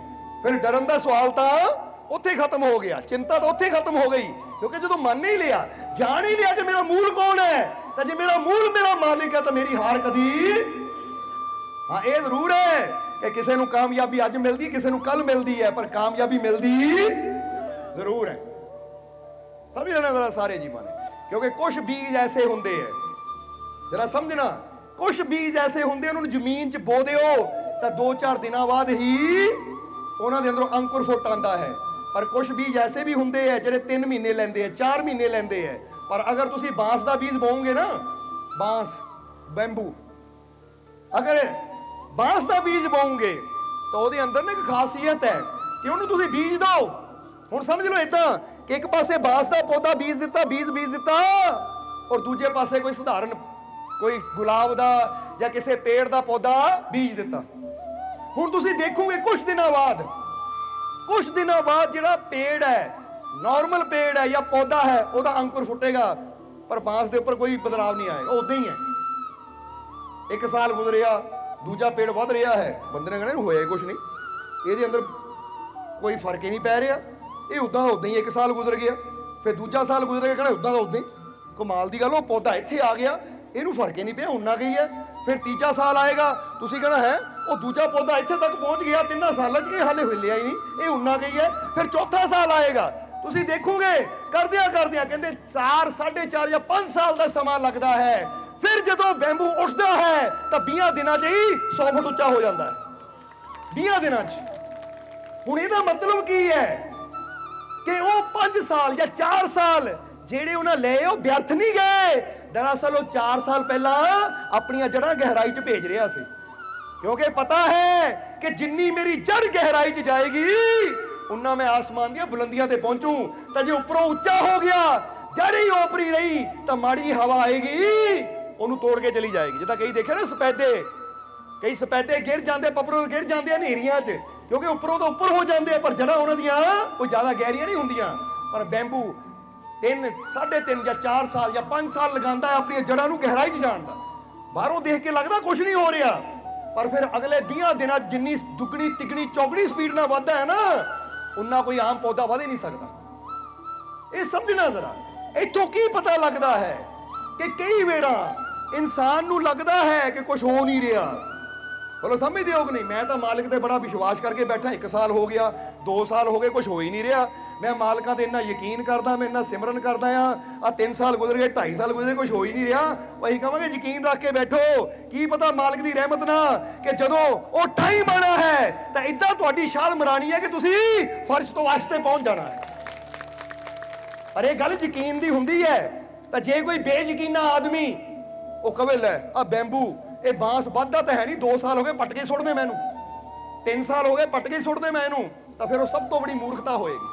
ਹੁਣ ਇਨਸਾਨ ਵੀ ਸੋਚੇ, ਮੈਂ ਮਾਲਕ ਅੱਗੇ ਪ੍ਰਾਰਥਨਾ ਕੀਤੀ ਸੀ, ਕੋਈ ਗੱਲ ਤਾਂ ਬਣੀ ਨਹੀਂ, 6 ਮਹੀਨੇ ਹੋ ਗਏ, ਸਾਲ ਹੋ ਗਿਆ, ਉਹ ਤੁਹਾਨੂੰ ਕੀ ਪਤਾ, ਬਾਹਰੋਂ ਲੱਗਦਾ ਗੱਲ ਨਹੀਂ ਬਣ ਰਹੀ, ਪਰ ਅੰਦਰੋਂ ਅੰਦਰ ਮਾਲਕ ਦੀ ਰਹਿਮਤ ਤੁਹਾਡੀ ਕਿਹੜੀ ਗੱਲ ਬਣਾ ਰਹੀ ਹੈ ਤਾਂ ਉਹੀ ਜਾਣਦੀ ਹੈ। ਉਹ ਤੁਹਾਡੀਆਂ ਜੜ੍ਹਾਂ ਨੂੰ ਤੁਹਾਨੂੰ ਉਸ ਗਹਿਰਾਈ ਤੱਕ ਲੈ ਕੇ ਜਾ ਰਹੇ ਹੈ ਕਿ ਤੁਹਾਨੂੰ ਉਸ ਲਾਇਕ ਬਣਾ ਰਹੇ ਹੈ ਕਿ ਆਉਣ ਵਾਲੇ ਸਮੇਂ 'ਚ ਅਗਰ ਬੜੇ ਤੂਫਾਨ ਆਣ ਤਾਂ ਤੁਹਾਨੂੰ ਹਿਲਾ ਨਾ ਪਾਣ। ਕਿਉਂਕਿ ਮਾਲਿਕ ਸਿਰਫ ਇਹ ਨਹੀਂ ਦੇਖਦੇ ਕਿ ਤੁਹਾਨੂੰ ਬਾਹਰੋਂ ਉਚਾਈ ਦਿੱਤੀ ਜਾਵੇ, ਔਰ ਇਹ ਵੀ ਦੇਖਦੇ ਕਿ ਤੁਹਾਨੂੰ ਅੰਦਰੋਂ ਵੀ ਇੰਨਾ ਸਟਰੋਂਗ ਕੀਤਾ ਜਾਵੇ, ਇੰਨਾ ਮਜ਼ਬੂਤ ਕੀਤਾ ਜਾਵੇ ਕਿ ਦੁਨੀਆ ਦੇ ਕਿਸੇ ਤੂਫਾਨ ਦਾ ਅਸਰ ਤੁਹਾਡੇ ਤੇ ਹੋਵੇ ਹੀ ਨਾ। ਹੁਣ ਜ਼ਿੰਦਗੀ ਕਿਹੜੀ ਚਾਹੀਦੀ ਹੈ? ਹੁਣ ਸਮਝ ਲਓ, ਇੱਕ ਬੰਦਾ ਨਾ ਬਾਹਰੋਂ ਇਮਾਰਤ ਬੜੀ ਉੱਚੀ ਖੜੀ ਕਰ ਲੈਂਦਾ ਹੈ, 50 ਮੰਜ਼ਲ, ਪਰ ਜਿੱਦਾਂ ਹੀ ਮਾੜਿਆ ਤੂਫਾਨ ਆਂਦਾ ਹੈ, ਮਾੜੀ ਜਿਹੀ ਹਨੇਰੀ ਆਂਦੀ ਹੈ, ਉਹ ਐਨ ਇਮਾਰਤ ਥੱਲੇ। ਹੁਣ ਇਦਾਂ ਦੀ ਇਮਾਰਤ ਚਾਹੀਦੀ ਹੈ ਸਾਨੂੰ। ਤਾਂ ਜਾਂ ਫਿਰ ਦੂਜਾ ਜਿਹੜਾ ਸਮਝਦਾਰ ਕਾਰੀਗਰ ਹੁੰਦਾ ਹੈ, ਜਿਹੜਾ ਸਮਝਦਾਰ ਠੇਕੇਦਾਰ ਹੁੰਦਾ ਹੈ, ਉਹ ਕਹਿੰਦਾ ਜੇ 50 ਫੁੱਟ ਉੱਚੀ ਇਮਾਰਤ ਲਿਜਾਣੀ ਹੈ ਤਾਂ ਭਾਈ ਨੀਂਹ ਵੀ ਉਨੀ ਗਹਿਰੀ ਹੋਣੀ ਚਾਹੀਦੀ ਹੈ, ਇਹਦੇ ਪਿੱਲਰ ਵੀ ਜ਼ਮੀਨ 'ਚ ਉਨੇ ਗਹਿਰੇ ਹੋਣੇ ਚਾਹੀਦੇ ਹੈ, ਕਿਉਂਕਿ ਜਿੱਡੀ ਉੱਚੀ ਇਮਾਰਤ, ਜਿੱਦਾਂ ਕਹਿੰਦੇ ਨਾ ਬੁਰਜ ਖਲੀਫਾ, ਤੇਰਾ ਸਮਝਣਾ। ਜਾਂ ਹੁਣ ਦੂਜੇ ਢੰਗ ਨਾਲ ਆ ਜਾਈਏ, ਚਲੋ ਬਾਹਰਲੀ ਗੱਲ ਕੀ ਕਰਨੀ, ਆਪਣੇ ਦੇਸ਼ ਦੀ ਗੱਲ ਕਰੀਏ। ਕਹਿੰਦੇ ਤਾਜ ਮਹਿਲ ਨੂੰ ਬਣਨ ਵਾਸਤੇ ਕਿੰਨੇ ਸਾਲ ਲੱਗੇ ਪਤਾ ਕਿਸੇ ਨੂੰ? 22 ਸਾਲ ਲੱਗੇ। ਤਾਜ ਮਹਿਲ ਨੂੰ ਬਣਨ ਵਾਸਤੇ 22 ਸਾਲ ਲੱਗੇ। ਹੁਣ ਕੀ ਪੂਰੇ ਤਾਜ ਮਹਿਲ ਨੂੰ ਬਣਨ ਵਾਸਤੇ 22 ਸਾਲ ਲੱਗੇ? ਉਹ ਨਹੀਂ, ਉਹਦੀ ਨੀਂਹ ਬਣਨ ਨੂੰ ਹੀ ਕਹਿੰਦੇ 16.5 17 ਸਾਲ ਲੱਗੇ। ਉਸ ਤੋਂ ਬਾਅਦ ਜਿਹੜਾ ਉੱਪਰ ਬਣਿਆ ਉਹ ਤਾਂ 5-7 ਸਾਲ ਹੀ ਲੱਗੇ। ਬਾਕੀ ਸਾਰਾ ਟਾਈਮ ਤਾਂ ਉਹਦੀ ਨੀਂਹ ਨੂੰ ਇੰਨਾ ਮਜ਼ਬੂਤ ਬਣਾਇਆ ਗਿਆ ਕਿ ਰਹਿੰਦੀ ਦੁਨੀਆ ਤੱਕ ਇਹ ਤਾਜ ਮਹਿਲ ਕਦੀ ਗਿਰੇ ਨਾ। ਭੁਚਾਲ ਆਣ, ਤੂਫਾਨ ਆਣ, ਮੀਂਹ ਆਣ, ਹਨੇਰੀਆਂ ਆਣ, ਇਹ ਕਦੀ ਗਿਰੇ ਨਾ। ਤਾਂ ਹੀ ਤੁਹਾਨੂੰ ਅਜੂਬੇ 'ਚ ਗਿਣਿਆ ਗਿਆ। ਤਾਂ ਹੀ ਤਾਂ ਸਾਡਾ ਇੰਡੀਆ ਦਾ ਇਹ ਤਾਜ ਮਹਿਲ 7 ਵੰਡਰ ਦੇ ਵਿੱਚ ਵੀ ਆਂਦਾ ਹੈ, ਅਜੂਬਿਆਂ ਵਿੱਚ ਵੀ ਆਂਦਾ ਹੈ। ਤਾਂ ਹੁਣ ਤੁਸੀਂ ਕੀ ਸੋਚਦੇ ਹੋ, ਜੇ ਉਹ ਤਾਜ ਮਹਿਲ ਨੂੰ ਬਣਾਉਣ ਵਾਲਾ ਕਾਰੀਗਰ ਇੰਨਾ ਸਮਝਦਾਰ ਹੈ ਕਿ 17 ਸਾਲ ਲਾਤੇ ਨੀਂਹ ਨੂੰ ਗਹਿਰਾ ਕਰਨ 'ਚ, ਜਾਂ ਕਿੰਨੇ ਸਾਲ ਲਾਏ ਨੀਂਹ ਨੂੰ ਗਹਿਰਾ ਕਰਨ 'ਚ, ਔਰ ਫਿਰ ਉੱਪਰ ਲੱਗਿਆ ਥੋੜਾ ਟਾਈਮ, ਤਾਂ ਜੇ ਤਾਜ ਮਹਿਲ ਬਣਾਉਣ ਵਾਲਾ ਕਾਰੀਗਰ ਇੰਨਾ ਸਮਝਦਾਰ ਹੈ ਤਾਂ ਸਾਨੂੰ ਤੁਸੀਂ ਕੀ ਸਮਝਿਆ ਸੀ ਐਵੇਂ ਹੀ ਹੈ ਕਿ ਤੁਹਾਨੂੰ ਫਟਾਫਟ ਉੱਪਰੋਂ ਚੱਕਦੀ ਥੱਲੇ ਲਿਆਈਏ। ਉਹ ਭਾਈ ਸਾਨੂੰ ਤਾਂ ਤੁਹਾਡਾ ਉਹ ਤਾਂ ਤਾਜ ਮਹਿਲ ਬਣਾ ਰਹੇ ਕੀ ਇਮਾਰਤ, ਇਹ ਮਾਲਕ ਤਾਂ ਤੁਹਾਡੀ ਜ਼ਿੰਦਗੀ ਦਾ ਮਹਿਲ ਖੜਾ ਕਰ ਰਹੇ ਹੈ, ਤੁਹਾਡੀ ਜ਼ਿੰਦਗੀ ਨੂੰ ਬਣਾ ਰਹੇ ਹੈ। ਔਰ ਇਹ ਜ਼ਿੰਦਗੀ ਦੇ ਮਹਿਲ ਨੂੰ ਅਸੀਂ ਇੰਨਾ ਉੱਚਾ ਲੈ ਕੇ ਜਾਣਾ ਚਾਹੁੰਦੇ ਹਾਂ, ਉਸ ਬੁਲੰਦੀ ਤੇ ਲੈ ਕੇ ਜਾਣਾ ਚਾਹੁੰਦੇ, ਪਰ ਉਹਦੇ ਵਾਸਤੇ ਤੁਹਾਡੀਆਂ ਜੜ੍ਹਾਂ ਜਿਹੜੀਆਂ ਹੈ ਨਾ, ਇਹਦੀ ਗਹਿਰਾਈ ਹੋਣਾ ਜ਼ਰੂਰੀ ਹੈ। ਔਰ ਉਹ ਟਾਈਮ ਦੇ ਕੇ ਅਜਮਾਇਆ ਜਾਂਦਾ ਹੈ, ਦੇਖਿਆ ਜਾਂਦਾ ਹੈ ਕਿ ਬੰਦੇ ਦਾ ਵਿਸ਼ਵਾਸ ਗਹਿਰਾ ਹੈ ਜਾਂ ਨਹੀਂ। ਜੇ ਬੰਦੇ ਦਾ ਵਿਸ਼ਵਾਸ ਹੀ ਓਪਰਾ ਹੋਵੇ ਜਿੱਦਾਂ ਦੱਸਿਆ, ਆ 3 ਸਾਲ ਹੋ ਗਏ ਗੱਲ ਨਹੀਂ ਬਣੀ, ਤਾਂ ਭਾਈ ਬੈਂਬੂ ਵਾਲਾ ਕੰਮ ਯਾਦ ਰੱਖਿਓ ਕਿ ਜਿੱਦਾਂ ਫਿਰ ਬੈਂਬੂ ਨਿਕਲਦਾ ਹੈ ਨਾ, ਬਾਂਸ ਨਿਕਲਦਾ ਹੈ, ਤਾਂ ਫਿਰ ਕੁਝ ਦਿਨਾਂ 'ਚ ਹੀ ਉਹ ਚੀਰਦਾ ਚਲਾ ਜਾਂਦਾ ਹੈ ਉਚਾਈਆਂ ਨੂੰ, ਔਰ ਉਹ ਬੁਲੰਦੀ ਤੇ ਪਹੁੰਚ ਜਾਂਦਾ ਹੈ ਕਿ ਦੁਨੀਆ ਦੇਖਦੀ ਕੱਲ ਤੱਕ ਤਾਂ ਇੱਥੇ ਏਦਾਂ ਸੀ, ਹੁਣ ਇੱਥੇ ਪਹੁੰਚ ਗਿਆ। ਉਹ ਇਹੀ ਚੀਜ਼ ਹੈ, ਆਪਣੇ ਮਾਲਿਕ ਤੇ ਵਿਸ਼ਵਾਸ ਰੱਖੋ, ਤਾਂ ਫਿਰ ਮਾਲਿਕ ਦੀ ਰਹਿਮਤ ਦਾ ਕੀ ਪਤਾ ਉਹਨੇ ਕਿੱਦਾਂ ਦੀ ਛਾਲ ਮਰਵਾਣੀ ਹੈ ਤੁਹਾਡੇ ਤੋਂ। ਬੋਲੋ ਸਮਝਦੇ ਹੋ ਕਿ ਨਹੀਂ। ਇੱਕ ਬੰਦਾ ਕਹਿੰਦਾ ਇੱਥੋਂ ਛਾਲ ਮਾਰੀ ਉੱਥੇ, ਬੋਲੋ ਸਮਝਦੇ ਹੋ ਕਿ ਨਹੀਂ। ਕਿੰਨੀ ਕੁ ਫੁੱਟ, 5 ਫੁੱਟ ਦੂਰ, 10 ਫੁੱਟ ਦੂਰ। ਜਾਂ ਮੈਂ ਕੋਠੇ ਤੋਂ ਛਾਲ ਮਾਰੀ ਜ਼ਮੀਨ ਤੇ ਆ ਗਿਆ, ਤਾਂ ਕੋਠੇ ਤੋਂ ਛਾਲ ਮਾਰੀ ਜ਼ਮੀਨ ਤੇ ਆ ਗਿਆ ਤਾਂ ਦੁਨੀਆ ਕਰਦੀ ਹੈ, ਉਹ ਮਾਲਕ ਨੇ ਤੇ ਕਰਨਾ ਜ਼ਮੀਨ ਤੇ ਬੈਠਿਆਂ ਦੀ ਛਾਲ ਮਰਵਾਣੀ ਹੈ, ਆਸਮਾਨ ਤੇ ਲੈ ਕੇ ਜਾਣਾ ਹੈ। ਇਹਦਾ ਕੰਮ ਹੀ ਉਲਟਾ ਹੈ, ਕਿਉਂਕਿ ਗਿਰਾਣਾ ਆਸਾਨ ਹੈ ਪਰ ਗਿਰੇ ਨੂੰ ਉਠਾਣਾ ਕਹਿ ਦਿਓ ਇਹ ਮੁਸ਼ਕਿਲ ਹੈ। ਪਰ ਮੁਸ਼ਕਿਲ ਕੰਮ ਕਰਨ 'ਚ ਇਹਦਾ ਮਾਲਕ ਨੂੰ ਮਜ਼ਾ ਆਉਂਦਾ ਹੈ, ਉਹਦੀ ਰਹਿਮਤ ਨੂੰ ਮਜ਼ਾ ਆਉਂਦਾ ਹੈ ਕਿ ਜੋ ਕੋਈ ਨਾ ਕਰ ਸਕੇ ਉਹਦੀ ਰਹਿਮਤ ਕਰਕੇ ਦਿਖਾਉਂਦੀ ਹੈ। ਇਸ ਲਈ ਆਪਣੇ ਵਿਸ਼ਵਾਸ ਨੂੰ ਗਹਿਰਾ ਕਰੋ, ਫਿਰ ਕਵਾਂਗੇ। ਜੇ ਉਚਾਈ ਤੇ ਪਹੁੰਚਣਾ ਹੈ ਤਾਂ ਜੇ ਥੋਥਲੇ ਜੇ ਰਹਿਣਾ ਹੈ, ਪੋਲੇ ਪੋਲੇ ਰਹਿਣਾ ਹੈ, ਤਾਂ ਫਿਰ ਠੀਕ ਹੈ, ਅੱਜ ਮੰਗੋ ਲੈ ਕੇ ਚਲੇ ਜਾਓ, ਤਾਂ ਬਾਅਦ ਚੋਂ ਗਿਰਨ ਲੱਗੇ ਵੀ ਬੜੀ ਜਲਦੀ ਗਿਰ ਜਾਣਾ, ਪਤਾ ਵੀ ਨਹੀਂ ਲੱਗਣਾ। ਇਸ ਲਈ ਸਮਝਦਾਰ ਕਾਰੀਗਰ ਜੜ ਨੂੰ ਗਹਿਰਾ ਕਰਦਾ ਹੈ ਤਾਂ ਕਿ ਜੇ ਇਹਦੀ ਝੋਲੀ ਉਹ ਰਹਿਮਤ ਪਾਈ ਜਾਵੇ ਤਾਂ ਇਹ ਰਹਿਮਤ ਸੰਭਾਲੇ ਵੀ ਔਰ ਉਸ ਬੁਲੰਦੀ ਤੇ ਪਹੁੰਚੇ ਕਿ ਦੁਨੀਆ ਦੇਖੇ। ਜਦੋਂ ਹੀ ਇੱਕ ਸ਼ੇਰ ਗਈ ਤਾਂ ਸਾਨੂੰ ਬੜਾ ਪਿਆਰਾ ਲੱਗਦਾ ਹੈ, ਇੱਥੇ ਵੀ ਕਹਿਣਾ ਚਾਹਾਂਗੇ कि एक तरफ जे जमाना है जो उड़ते हुए पंछी को तीर मारकर नीचे गिराता है, और दूसरी तरफ मेरा मालिक है जो बाह पकड़कर फर्श से अर्श पर ले जाता है। एक तरफ तो दुनिया है ਜਿਹੜੀਆਂ ਉੜਦੇ ਹੋਇਆ ਪੰਛੀਆਂ ਨੂੰ ਵੀ, ਉੱਪਰ ਬੈਠਿਆਂ ਨੂੰ ਵੀ ਕਹਿੰਦੇ ਲਾ ਲਓ ਥੱਲੇ, ਇਹ ਕਾਮਯਾਬ ਕਿਉਂ ਹੋ ਰਿਹਾ ਹੈ, ਇਹ ਸਫਲ ਕਿਉਂ ਹੋ ਰਿਹਾ ਹੈ, ਇਹ ਚੜਾਈਆਂ ਕਿਉਂ ਚੜ ਲਿਆ, ਲੱਤ ਖਿੱਚ ਕੇ ਥੱਲੇ ਸੁੱਟੋ। ਉਹ ਇਦਾਂ ਦੀਆਂ ਗੱਲਾਂ ਕਰਨਗੇ, ਇਦਾਂ ਦੇ ਤਾਨੇ ਮਾਰਨਗੇ, ਇਦਾਂ ਦੀਆਂ ਬੋਲੀਆਂ ਬੋਲਣਗੇ ਕਿ ਜਿਹੜੀ ਬੰਦੇ ਅੰਦਰ ਮਾੜੀ ਮੋਟੀ ਹਿੰਮਤ ਹੁੰਦੀ ਅੱਗੇ ਵਧਣ ਦੀ ਉਹ ਵੀ ਟੁੱਟ ਜਾਂਦੀ ਹੈ। ਔਰ ਬੰਦਾ ਕਹਿੰਦਾ ਹੈ ਇਦਾਂ, ਚਲੋ ਭਾਈ ਕੋਸ਼ਿਸ਼ ਨਹੀਂ ਕਰਨੀ। ਸਮਝਦੇ ਹੋ ਕਿ ਨਹੀਂ। ਇਸ ਕਰਕੇ ਔਰ ਦੂਜੀ ਤਰਫ ਇੱਕ ਤਰਫ ਤੇ ਦੁਨੀਆ ਹੈ ਜਿਹੜੀ ਅੱਗੇ ਵਧਦੇ ਨੂੰ, ਕਾਮਯਾਬ ਹੋਣ ਵਾਲੇ ਨੂੰ ਗਿਰਾਉਣ ਦੀ ਕੋਸ਼ਿਸ਼ ਕਰਦੀ ਹੈ, ਪਰ ਇੱਕ ਤਰਫ ਉਹ ਸਾਡਾ ਮਾਲਿਕ ਹੈ, ਉਹਦੀ ਰਹਿਮਤ ਹੈ ਕਿ ਜਿਹੜਾ ਗਿਰਿਆ ਹੋਇਆ ਹੈ ਨਾ ਉਹਨੂੰ ਵੀ ਬਾਹ ਪਕੜ ਕੇ, ਕੀ ਗੱਲ ਹੋ ਗਈ, ਗਿਰਿਆ ਹੈ, ਉਹ ਚੱਲ ਸਾਡਾ ਹੱਥ ਪਕੜ, ਕਿਉਂਕਿ ਗਿਰਿਆ ਹੋਇਆ ਨੂੰ ਉਠਾ ਕੇ ਮੰਜ਼ਿਲ ਤੇ ਅਰਸ਼ਾਂ ਤੱਕ ਲੈ ਕੇ ਜਾਣਾ, ਇਹੀ ਤਾਂ ਉਹਦੀ ਰਹਿਮਤ ਦਾ ਕੰਮ ਹੈ।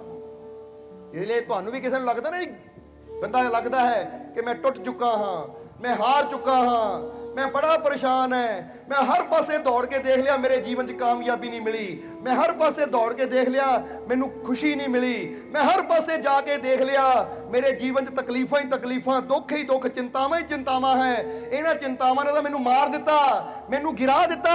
तां जे ऐसी सोच वाला इत्थे कोई बैठा है, असीं कहांगे पकड़ो साडा हथ ना बुलंदियां ते लैके तां फिर गए, क्योंकि गिरियां नू उठाना ही तां ओहदी रहमत दा काम है, रोंदियां नू हसाना ही तां ओहदी रहमत का काम है, ना मुमकिन नु मुमकिन बनाना ही तो ओदी रहमत का काम है।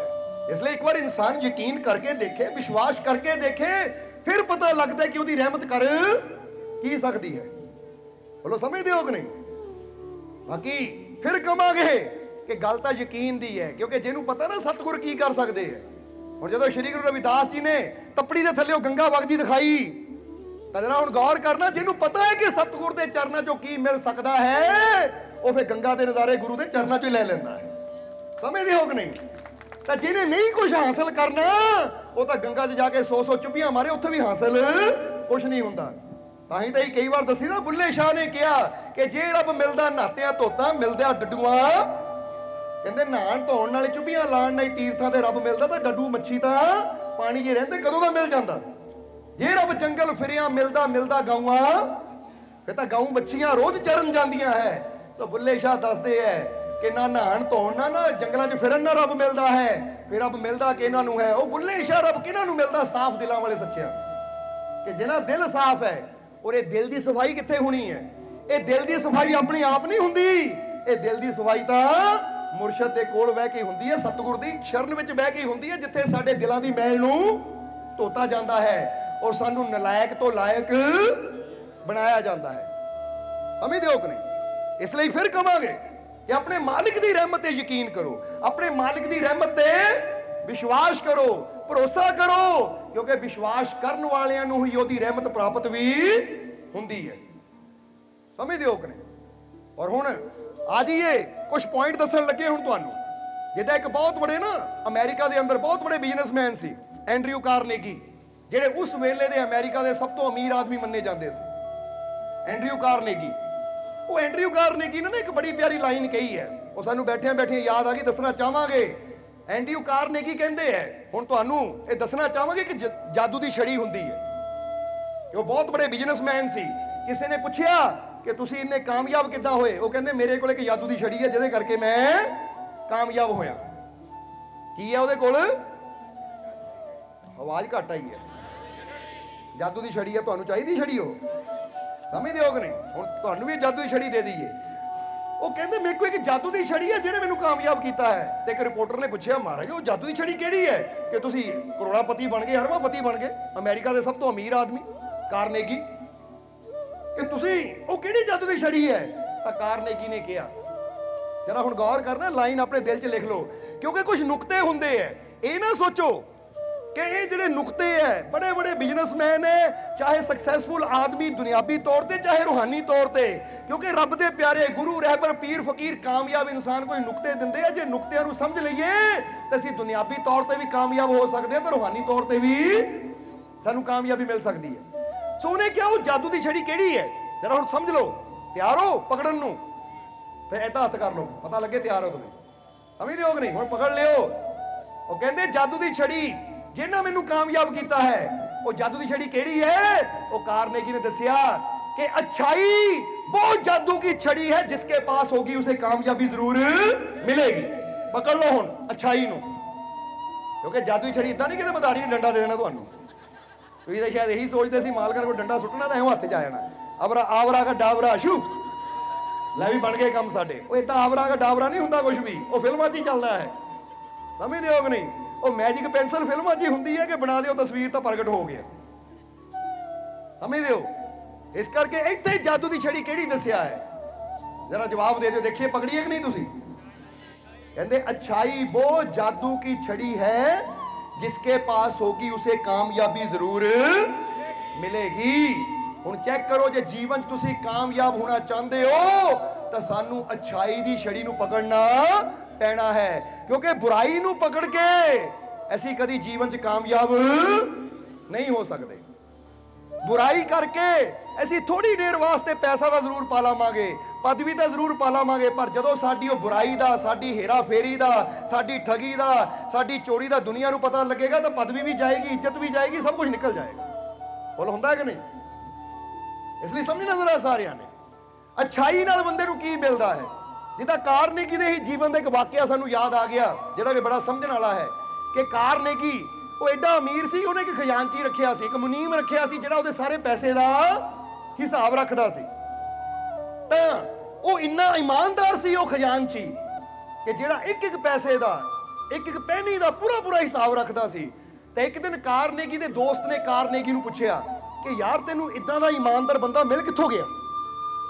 ਕਿਉਂਕਿ ਮੈਂ ਦੇਖਿਆ ਇਹਨੂੰ, ਇਹ ਬੜਾ ਇਮਾਨਦਾਰ ਹੈ ਪੈਸੇ ਦੇ ਮਾਮਲੇ 'ਚ।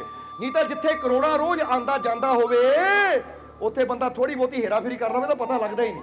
ਜਿੱਦਾਂ ਸਮਝ ਲਓ ਇੱਥੇ ਕਰੋੜਾਂ ਆ ਰਿਹਾ, ਉੱਥੇ 1000 ਗਾਇਬ ਹੋ ਜਾਣ ਤਾਂ ਕਿਸੇ ਨੂੰ ਕੀ ਪਤਾ ਲੱਗਣਾ। ਨਾਲੇ ਕਾਰਨੇਗੀ ਕਿਉਂਕਿ ਕਿਹੜਾ ਇੰਨਾ ਟਾਈਮ ਹੁੰਦਾ ਸੀ ਕਿ ਬੈਠ ਕੇ ਦੇਖੇਗਾ 100 ਕਿੱਥੇ ਗਿਆ, 200 ਕਿੱਥੇ ਗਿਆ, ਪਰ ਉਹ ਇੰਨਾ ਇਮਾਨਦਾਰ ਸੀ। ਤਾਂ ਉਹ ਦੋਸਤ ਨੇ ਕਿਹਾ ਆਖਿਰ ਤੈਨੂੰ ਇੰਨਾ ਇਮਾਨਦਾਰ ਬੰਦਾ ਮਿਲਿਆ ਕਿੱਥੋਂ? ਤਾਂ ਕਾਰਨੇਗੀ ਨੇ ਜੋ ਜਵਾਬ ਦਿੱਤਾ ਨਾ, ਇਹ ਸਮਝ ਲੈਣਾ ਸਾਰਿਆਂ ਨੇ। ਉਹ ਕਹਿੰਦਾ ਇਹ ਮੈਨੂੰ ਮਿਲਿਆ ਨਹੀਂ, ये ईमानदार जिहड़ा मेरा खजानची है ना कैशियर, ये मिलिया नहीं, वो मैं दी खोज की है। क्योंकि कभी भी अच्छा आदमी मिलता नहीं है, अच्छे आदमी नूं हमेशा ਲੱਭਣਾ ਪੈਂਦਾ है। जे बंदा सोचे घर बैठे अच्छी चीज़ मिल जाए तो घर बैठे अच्छी चीज़ नहीं मिलती। हुण तुसीं आलू भी खरीदने होण या सेब भी खरीदने होण या कोई अच्छा कपड़ा भी लेना होवे तो घर बैठे थोड़ी आ जाना है। तुसीं कल्ली कल्ली दुकान ते घुमदे हो, खोजदे हो किहड़ा फ्रूट अच्छा, किहड़ा कपड़ा अच्छा, फिर तुसीं वो खरीद के लिआंदे हो। इसी तरह याद रखो कि फिर कहांगे कि जे रब दीयां रहमतां भी असीं हासिल करनियां तो घर बैठिਆਂ ਨੂੰ रब दी रहमत नहीं मिलती। ਉਹਦੇ वास्ते भी सानू ਉੱਥੇ तक पहुंचना पैंदा जिथे रब दी रहमत दी बरसात हो रही है, जिथे रब दी रहमत दी नदी वग रही है। सो कारनेगी ने कहा मेरी खोज की है, तो वो मित्र ने कहा खोजिया किदा तू? तो कारनेगी दस रहा है। हुण जरा स्टोरी सुनना कारनेगी दी। वो कहता दरअसल ਜਦੋਂ मेरा कारोबार बदलण लगा तो मैनू एक कैशियर की लोड़ सी, कैशियर जो मेरे पैसे का हिसाब रख सके। तो उत्थे मैनू ईमानदार बंदा चाहिए सी। तो मैं किद्दां खोजिया कि मैं निकल जाना बाजार वाल, कभी पार्क वाल चले जाना, कभी किते चले जाना, तो जानबूझ के मैं अपने $20 का नोट रोड पर रख देना और दूर खड़ के देखना कि कोई आदमी आ रहा है, ਉਹਦੀ नज़र नोट ते पैंदी है, वो फटाफट चक के है नहीं कोई जेब च पा लेंदा। क्योंकि $20 उस वेले बहुत बड़ी गल सी, ਉਹਦੇ वास्ते $20 बड़ी गल सी, पर कारनेगी वास्ते $20 बड़ी गल नहीं सी, क्योंकि ਉਹਦੇ ਕੋਲ पैसा पहले ही बहुत सी। और कई बार कहता ना कोई दाम दे के अगर कोई सच्चा मिल भी जाए तो समझ लो तुसी लाहे नाल ही फायदे वाला ही सौदा हो गया। जिदा सुल्तान वाहू ने कहा ना, जे सिर दित्या रब मिल जावे वाहू उस मौतों की डरना हो। वो कहते जे रब सिर दे के भी मिलता समझ लो सस्ते च मिल गया। तो कबीर साहब ने भी कहा जे सिर लहू की तुमड़ी गुरु लाला की खान, शीश दिए जे गुरु मिले तामी सस्ता। वो कहते जे सिर दे के अपना सब कुछ दे के भी जे सच्चा कामिल मुर्शद मिल जावे तो सोच ले सस्ते च मिल गया, क्योंकि बहुत बड़ी चीज मैनू सस्ते च मिल गई। हुण यही चीज कारनेगी। वो कहते फिर मैं दूजी जगह जाना, मैं इदा कई जगह देखना, कभी 20 का नोट रखना, कभी 10 का रखना, पर जे ना देखना चक के जेब च पा लेना। पर कहते एक बार की होया, मैं 20 का नोट रखिया तो यह मेरा खजानची जिहड़ा इस वेले ये नौजवान आया, इन्हें नोट चक्या, देखण लगा, फिर इन्हें आले दुआले देखिया, तो फिर देख के तुर पिया है। मैं भी मगर मगर कि जेब च नहीं पाया नोट, इन्हें नोट जेब च नहीं पाया, किधर जा रहा है? चलदा चलदा चलदा चलदा कित्थे गया कि सामने एक पुलिस वाला खड़ा सी, उन्हें नोट जाके पुलिस वाले ने दिता कि महाराज ये फलानी जगह पिया मिलिया है, देखियो ये मालिक नूं लभ के उन्होंने दे दिओ, क्योंकि बेचारा परेशान होएगा, क्योंकि $20 बहुत बड़ी रकम होंदी है। कारनेगी बड़ा खुश होया, कहंदा ये नौजवान जेब च पा सकदा सी, क्योंकि अज तो पहला जिन्ने भी है उन्होंने जेब च पाया सी, पर इन्हें नहीं पाया। ये पुलिस कोल गया, कारनेगी उहदे मगर मगर गया, देखिया पता लगा कि वह नौजवान का घर कित्थे है। पर उन्हें होर उहदी परीक्षा लैनी सी, होर परीक्षा लैनी सी कि अगली बार उन्हें देख लिया कि नौजवान इत्थों जांदा तां आही इहदा रस्ता हुंदा है। नैक्सट टाइम उन्हें की कीता, जानबूझ के उहदे रस्ते 100 का नोट रख दिता, यानी 5 जिद्दां कह लो पहला 20 सी ऐसकी 100। कहंदे 100 का नोट देखिया, पर नौजवान के चेहरे ते कोई लालच नहीं, कोई अखां च लालच नहीं, कोई अंदर नहीं कि 100 है जेब च पा लावां। हालांकि उस टाइम के मुताबिक जिद्दां बंदा कहंदा ना कि ਜਿਹੜੇ ਸਮੇਂ ਦੀ ਗੱਲ है, जिद्दां आपां गल करिए कि 1950 विच या 1930 ਦੇ ਵਿੱਚ उसले 1 रुपया भी कितनी कीमत रखता सी, उसले 100 रुपया भी बहुत अहमियत होंदी सी। उसले तनखाही लोगों की 150 125 इदा होंदी सी महीने की। तो फिर उस जम्मे समय $100 का नोट मिलना बहुत बड़ी गल सी। वो नौजवान ने फिर देखा, कहता कमाल की गल 100 मिल गया, उन्हें फिर नोट चुकया, फिर वो पहुंच गया पुलिस वाले के कोल, कहता महाराज अज फिर लगता कोई इत्थे है जिहदे नोट गिरते हैं पता नहीं लगता। सो महाराज ध्यान रखो इस चीज़ का, किसी नुकसान हो रहा है। कारनेगी इन्ना प्रभावित होया कि कारनेगी हुण सीधा ही उहदे कोल पहुंच गया, कहता हेलो यंग मैन, हथ मिलाया उहदे नाल। तो उस वेले कोई इन्नियां फोटोआं नहीं हुंदियां सी, टीवी नहीं हुंदे सी। उन्हें पूछा तुसीं कौन हो? वो कहता मैं एंड्रयू कारनेगी। जदों नाम सुनिया कि अमेरिका का सब तो अमीर आदमी मेरे सामने, वो मैं एक गरीब जिहा बंदा। हुण जरा गौर करना, एक गरीब दूजा $100 का नोट हाथ च आया तो जेब च नहीं पाया, दिता। ये की सी अच्छाई, ये की सी ईमानदारी। हुण कहंदे है कि कारनेगी ने कहा कि नौजवान मैं तेनू देख के बड़ा खुश है, दरअसल जिहड़ा $20 का नोट तेनू कल मिलिया सी वो भी मेरा सी। और आ $100 का नोट भी मेरा ही है। वो कहना महाराज तुसी ये क्यों रखिया? वो कहते तेरी परख करने वास्ते, क्योंकि मैनू एक कैशियर की लोड़ है। और जेड़ा इंसान ਉਹਦੇ ਹੱਥ 'ਚ 20 ਦਾ ਨੋਟ ਆਵੇ ਜਾਂ 100 ਦਾ ਨੋਟ ਆਵੇ ਔਰ ਉਹਨੂੰ ਪਤਾ ਕੋਈ ਦੇਖਣ ਵਾਲਾ ਵੀ ਨਹੀਂ ਹੈ ਜਾਂ ਕੋਈ ਹੱਕ ਜਤਾਉਣ ਵਾਲਾ ਵੀ ਨਹੀਂ ਹੈ, ਉਹ ਚੱਕ ਕੇ ਬੜੇ ਆਰਾਮ ਨਾਲ ਆਪਣੀ ਜੇਬ 'ਚ ਪਾ ਸਕਦਾ ਸੀ। ਪਰ ਤੇਰੀ ਅੱਛਾਈ ਸੀ, ਇਹ ਤੇਰਾ ਅੱਛਾ ਚਰਿੱਤਰ ਸੀ ਕਿ ਤੂੰ ਉਹ ਨੋਟ ਪੁਲਿਸ ਦੇ ਹਵਾਲੇ ਕੀਤਾ, ਸਰਕਾਰ ਦੇ ਹਵਾਲੇ ਕੀਤਾ ਔਰ ਨਾਲ ਇਹ ਵੀ ਕਿਹਾ ਕਿ ਮਹਾਰਾਜ ਜਿਹਦਾ ਹੈ ਉਹਨੂੰ 50 ਦਿਓ।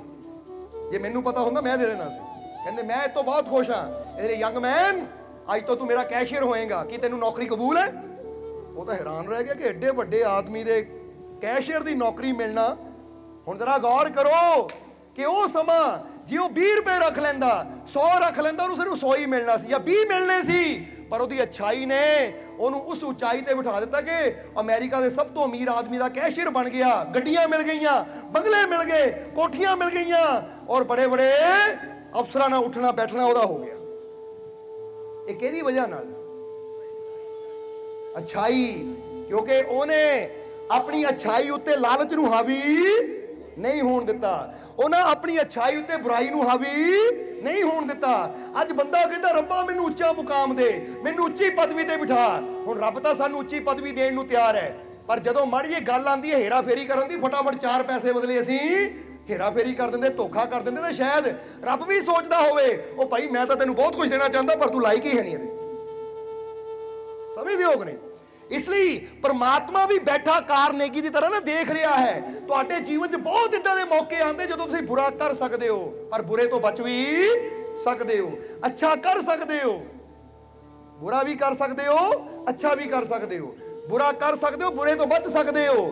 ਪਰ ਉੱਥੇ ਅਗਰ ਥੋੜਾ ਜਿਹਾ ਫਾਇਦਾ ਦੇਖ ਕੇ ਅਸੀਂ ਬੁਰਾ ਕਰ ਦਿੱਤਾ ਤਾਂ ਯਾਦ ਰੱਖੋ ਉਹ ਰੱਬ ਹੀ ਉੱਪਰ ਬੈਠਾ ਜਿਹਨਾਂ ਪਤਾ ਨਹੀਂ ਸਾਨੂੰ ਕਿਹੜੀ ਪਦਵੀ ਤੇ ਲੈ ਕੇ ਜਾਣਾ ਹੈ, ਕਿਹੜੀ ਉਚਾਈ ਤੇ ਲੈ ਕੇ ਜਾਣਾ ਹੈ। ਪਰ ਅਸੀਂ ਉਹ $20 ਬਚਾ ਲੈਂਦੇ ਆ ਤਾਂ ਐਡੀ ਵੱਡੀ ਪਦਵੀ ਗਵਾ ਲੈਂਦੇ ਆ। ਇਸ ਲਈ ਸਮਝਣਾ ਕਿ ਰੱਬ ਕਈ ਵਾਰ ਇਮਤਿਹਾਨ ਲੈਂਦਾ ਹੈ ਕਿ ਬੰਦੇ ਕੋ ਮੌਕਾ ਹੈ, ਪਰ ਉੱਥੇ ਬੰਦਾ ਅਗਰ ਆਪਣੀ ਅੱਛਾਈ ਦੀ ਛੜੀ ਨੂੰ ਪਕੜ ਕੇ ਰੱਖਦਾ ਹੈ ਕਿ ਭਾਈ ਮੇਰੇ ਕੋ ਅੱਛਾਈ ਦੀ ਜਾਦੂ ਦੀ ਛੜੀ ਹੈ। ਔਰ ਜਾਦੂ ਦੀ ਛੜੀ ਇਸ ਲਈ ਕਿ ਉਹ ਜਾਦੂ ਦੀ ਛੜੀ ਹੈ ਜਿੱਥੇ ਬੁਰਾਈ ਦਾ ਕੋਈ ਅਸਰ ਹੋ ਹੀ ਨਹੀਂ ਸਕਦਾ, ਬੁਰੀ ਭਾਵਨਾ ਮੇਰੇ ਮਨ 'ਚ ਆ ਹੀ ਨਹੀਂ ਸਕਦੀ। ਇਸ ਲਈ ਅੱਜ ਤੁਸੀਂ ਵੀ ਅਗਰ ਅੱਛਾਈ ਦੀ ਛੜੀ ਪਕੜ ਲਓਗੇ ਕਿ ਅੱਜ ਤੋਂ ਮੈਂ ਅੱਛਾ ਕਰਨਾ ਹੈ, ਮੈਂ ਅੱਛਾ ਬਣ ਕੇ ਦਿਖਾਣਾ ਹੈ ਕਿਉਂਕਿ ਮੇਰਾ ਮਾਲਿਕ ਅੱਛਾ ਹੈ, ਮੇਰਾ ਪ੍ਰਮਾਤਮਾ ਅੱਛਾ ਹੈ, ਤਾਂ ਜੇ ਮੈਂ ਵੀ ਅੱਛਾ ਬਣੂੰਗਾ ਤਾਂ ਫਿਰ ਹੀ ਮੈਂ ਵੀ ਉਸ ਉਚਾਈ ਤੇ ਬੈਠੂੰਗਾ ਜਿੱਥੇ ਮੇਰਾ ਮਾਲਿਕ ਬੈਠਾ ਹੈ। ਇਹ ਗੱਲ ਯਾਦ ਰੱਖਣਾ ਹਮੇਸ਼ਾ, ਕਿਉਂਕਿ ਇਹ ਗੱਲ ਤੁਸੀਂ ਆਪਣੇ ਆਪ ਨੂੰ ਪੁੱਛ ਕੇ ਦੇਖੋ ਕਿ ਰੱਬ ਅੱਛਾ ਹੈ ਕਿ ਬੁਰਾ। ਕਿਹਦੇ ਅੰਦਰੋਂ ਆਵਾਜ਼ ਆਉਂਦੀ ਰੱਬ ਬੁਰਾ ਹੈ? ਆਂਦੀ ਕਿਸੇ ਅੰਦਰੋਂ? ਰੱਬ ਅੱਛਾ ਹੈ ਨਾ। ਤਾਂ ਜੇ ਰੱਬ ਉਚਾਈ ਤੇ ਬੈਠਾ ਹੈ ਔਰ ਅਸੀਂ ਵੀ ਚਾਹੁੰਦੇ ਉਹਦੀ ਰਹਿਮਤ ਨੂੰ ਹਾਸਲ ਕਰਨਾ, ਉਸ ਉਚਾਈ ਤੇ ਜਾਣਾ, ਤਾਂ ਫਿਰ ਅਸੀਂ ਬੁਰੇ ਬਣ ਕੇ ਉਸ ਉਚਾਈ ਤੇ ਪਹੁੰਚ ਸਕਦੇ ਹਾਂ। ਫਿਰ ਕਿੱਦਾਂ ਪਹੁੰਚ ਸਕਦੇ ਹਾਂ? ਅੱਛੇ ਬਣ ਕੇ। ਇਸ ਲਈ ਫਿਰ ਅਗਲੀ ਲਾਈਨ ਚ ਕਾਰਨੇਗੀ ਨੇ ਕਿਹਾ, ਜਿਹਦਾ ਪਹਿਲਾਂ ਦੱਸਿਆ ਕਿ ਅੱਛਾਈ ਬਹੁਤ ਜਾਦੂ की छड़ी है, जिसके पास होगी उसे कामयाबी जरूर मिलेगी। ਸੋ ਇੱਥੇ ਤੁਹਾਨੂੰ ਵੀ ਕਵਾਂਗੇ ਕਿ ਅਗਰ ਜੀਵਨ 'ਚ ਕਾਮਯਾਬ ਹੋਣਾ ਚਾਹੁੰਦੇ ਹੋ, ਸਫਲ ਹੋਣਾ ਚਾਹੁੰਦੇ ਹੋ ਤਾਂ ਅੱਜ ਤੋਂ ਅੱਛਾਈ ਨੂੰ ਪਕੜ ਲਓ। ਬੋਲੋ ਸਮਝਦੇ ਹੋ ਕਿ ਨਹੀਂ? ਔਰ ਵੈਸੇ ਵੀ ਅਸੀਂ ਕਹਾਂਗੇ ਅੱਛਾਈ ਪਕੜੋ, ਅੱਛਾ ਕਰੋ, ਕਿਉਂਕਿ ਅੱਛਾ ਕਰਨਾ ਹੀ ਅੱਛਾ ਹੈ ਸਾਡੀ ਸਿਹਤ ਵਾਸਤੇ ਵੀ, ਰੂਹਾਨੀਅਤ ਵਾਸਤੇ ਵੀ। ਜੇ ਬੰਦਾ ਪੁੱਛੇ ਅੱਛਾ ਕਿਉਂ ਕਰਾਂ ਤਾਂ ਫਿਰ ਇਹ ਕਹੋ ਕਿਉਂਕਿ ਅੱਛਾ ਇਸ ਲਈ ਕਰਨਾ ਕਿਉਂਕਿ ਅੱਛਾ ਕਰਨਾ ਹੀ ਮੇਰੇ ਵਾਸਤੇ ਅੱਛਾ ਹੈ। ਜਿੱਦਾਂ ਕੋਈ ਪੁੱਛੇ ਨਾ ਭਾਈ ਫਰੂਟ ਦਾ ਜੂਸ ਕਿਉਂ ਪੀਵਾਂ, ਦੁੱਧ ਕਿਉਂ ਪੀਵਾਂ, ਉਹ ਭਾਈ ਦੁੱਧ ਪੀਣਾ, ਫਰੂਟ ਜਾਂ ਜੂਸ ਪੀਣਾ ਮੇਰੀ ਸਿਹਤ ਵਾਸਤੇ ਅੱਛਾ ਹੈ। ਤਾਂ ਹੁਣ ਕੋਈ ਕਹੇ ਮੈਂ ਤਾਂ ਚਿੱਟਾ ਪੀਣਾ ਹੈ, ਮੈਂ ਤਾਂ ਅਫੀਮ ਖਾਣੀ ਹੈ, ਮੈਂ ਤਾਂ ਸ਼ਰਾਬ ਪੀਣੀ ਹੈ, ਤਾਂ ਫਿਰ ਪੁੱਛੋ ਭਾਈ ਚਿੱਟਾ ਪੀਣਾ, ਨਸ਼ਾ ਕਰਨਾ ਸਿਹਤ ਵਾਸਤੇ ਅੱਛਾ ਜਾਂ ਬੁਰਾ? ਤਾਂ ਫਿਰ ਅੰਦਰੋਂ ਕੀ ਜਵਾਬ ਆਉਂਦਾ ਹੈ? ਇਹ ਬੁਰਾ ਹੈ। ਤਾਂ ਭਾਈ ਜੇ ਪਹਿਲੇ ਹੀ ਪਤਾ ਚੀਜ਼ ਬੁਰੀ ਹੈ ਤਾਂ ਬੁਰਾ ਕਰਕੇ ਮੈਂ ਆਪਣਾ ਨੁਕਸਾਨ ਕਿਉਂ ਕਰਾਂ? ਜਿਹੜੀ ਚੀਜ਼ ਅੱਛੀ ਹੈ ਉਹਦੇ ਵਾਸਤੇ ਹੋਰ ਕੋਈ ਤਰਕ ਦੇਣ ਦੀ ਤਾਂ ਲੋੜ ਹੈ ਹੀ ਨਹੀਂ, ਕਿਉਂਕਿ ਜਿਹੜੀ ਅੱਛੀ ਹੈ ਉਹ ਕਰਨਾ ਹੀ ਅੱਛਾ ਹੈ। ਇਸ ਲਈ ਮੈਂ ਅੱਛਾਈ ਕਰਨੀ ਕਿਉਂਕਿ ਅੱਛਾਈ ਕਰਨਾ ਹੀ ਅੱਛਾ ਹੈ। और अगर मैं अच्छाई करूंगा तो फिर ही दुनिया अच्छी बनेगी। बोलो समझते हो कि नहीं? इसलिए वो गल ते आई है श्री कृष्ण की गल ते जदों उद्धव ने पूछा कि महाराज किहड़ी चीज साडी आत्मिक तेज नूं वधांदी है तां किहड़ी चीज साडे आत्मिक तेज नूं घटांदी है। ਤਾਂ ਸ਼੍ਰੀ ਕ੍ਰਿਸ਼ਨ ਨੇ ਉਦਮ ਨੂੰ ਕੀ ਜਵਾਬ ਦਿੱਤਾ? ਯਾਦ ਹੈ ਨਾ ਕਹਾਣੀ ਦੱਸੀ ਸੀ ਕਿ ਉਦਮ ਨੇ ਜਦੋਂ ਪੁੱਛਿਆ ਕਿ ਸਾਡੇ ਅੰਦਰ ਉਹ ਆਤਮਿਕ ਵੱਲ ਹੈ, ਆਤਮਿਕ ਤੇਜ ਹੈ, ਜਿੱਦਾਂ ਕਹਿੰਦੇ ਇੱਕ ਨੂਰ ਹੈ, ਇੱਕ ਪ੍ਰਕਾਸ਼ ਹੈ, ਜਿੱਦਾਂ ਦੱਸਿਆ ਕਿ ਮਨ ਤੂੰ ਜੋਤ ਸਰੂਪ ਹੈ, ਉਹ ਜੋਤ ਨੂੰ ਤੇਜ ਕਿਹਾ ਜਾਂਦਾ ਹੈ। ਜਿੱਦਾਂ ਆਪਾਂ ਕਹਿੰਦੇ ਸੂਰਜ ਦਾ ਤੇਜ, ਸੂਰਜ ਦਾ ਪ੍ਰਕਾਸ਼।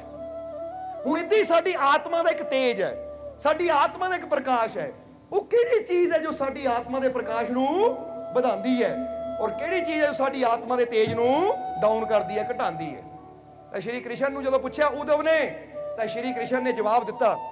ਜਰਾ ਹੁਣ ਗੌਰ ਕਰਨਾ ਕਿ ਕਿਹੜੀ ਚੀਜ਼ ਸਾਡੀ ਆਤਮਾ ਦੇ ਤੇਜ ਨੂੰ ਘਟਾਉਣ ਵਾਲੀ ਹੈ ਔਰ ਸਾਡੀ ਆਤਮਿਕ ਤੇਜ ਨੂੰ ਵਧਾਉਣ ਵਾਲੀ ਹੈ। ਸ਼੍ਰੀ ਕ੍ਰਿਸ਼ਨ ਜਵਾਬ ਦਿੰਦੇ ਹੈ ਕਿ ਲੜਾਈ झगड़ा, नफरत, शंका, चिंता ये हमारे आत्मिक तेज को कम करते हैं। जरा हुण गौर करना केड़ी केड़ी चीज क्या उन्होंने?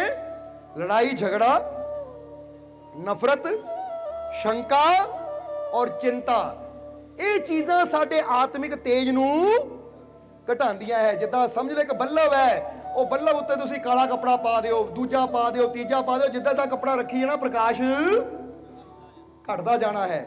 ਤਾਂ ਜਿੱਦਾਂ ਜਿੱਦਾਂ ਕੱਪੜਾ ਹਟੀ ਜਾਣਾ ਹੈ ਪ੍ਰਕਾਸ਼ ਵੱਧਦਾ ਚਲਾ ਜਾਣਾ ਹੈ। ਤਾਂ ਯਾਦ ਰੱਖੋ ਜਦੋਂ ਸਾਡਾ ਆਤਮਿਕ ਤੇਜ ਘਟ ਹੁੰਦਾ ਹੈ ਤਾਂ ਫਿਰ ਸਾਡੇ ਜੀਵਨ 'ਚ ਬਿਮਾਰੀਆਂ, ਚਿੰਤਾਵਾਂ, ਡਰ, ਪਰੇਸ਼ਾਨੀਆਂ ਬਹੁਤ ਆਉਂਦੀਆਂ ਹੈ। ਕਿਉਂਕਿ ਜਿੱਥੇ ਅੰਧੇਰਾ ਹੁੰਦਾ ਹੈ ਨਾ, ਸੱਪ, ਬਿੱਛੂ, ਕੋਕਰੋਚ, ਚੂਹੇ ਉੱਥੇ ਹੀ ਆਪਣਾ ਡੇਰਾ ਜਮਾਉਂਦੇ। ਨਹੀਂ ਤਾਂ ਕਦੀ ਦੇਖਣਾ ਤੁਸੀਂ ਕਿ ਕਈ ਵਾਰ ਤੁਸੀਂ ਨਾ ਕਮਰੇ 'ਚ ਵੜੋਗੇ, ਲਾਈਟ ਔਨ ਕਰੋਗੇ ਤਾਂ ਜਿੰਨੇ ਵੀ ਇਦਾਂ ਦੇ ਕੋਕਰੋਚ ਉਹ ਦੌੜਨਗੇ ਫਟਾਫਟ, ਐਦਾਂ ਦੌੜਨਗੇ ਕਿਤੇ ਲੁਕਣਗੇ ਉਹ, ਕਿਉਂਕਿ ਪ੍ਰਕਾਸ਼ ਮੋਰੇ ਇਹ ਚੀਜ਼ਾਂ ਠਹਿਰਦੀਆਂ ਨਹੀਂ ਹੈ, ਦੌੜਦੀਆਂ ਬਚਣ ਦੀ ਖਾਤਰ।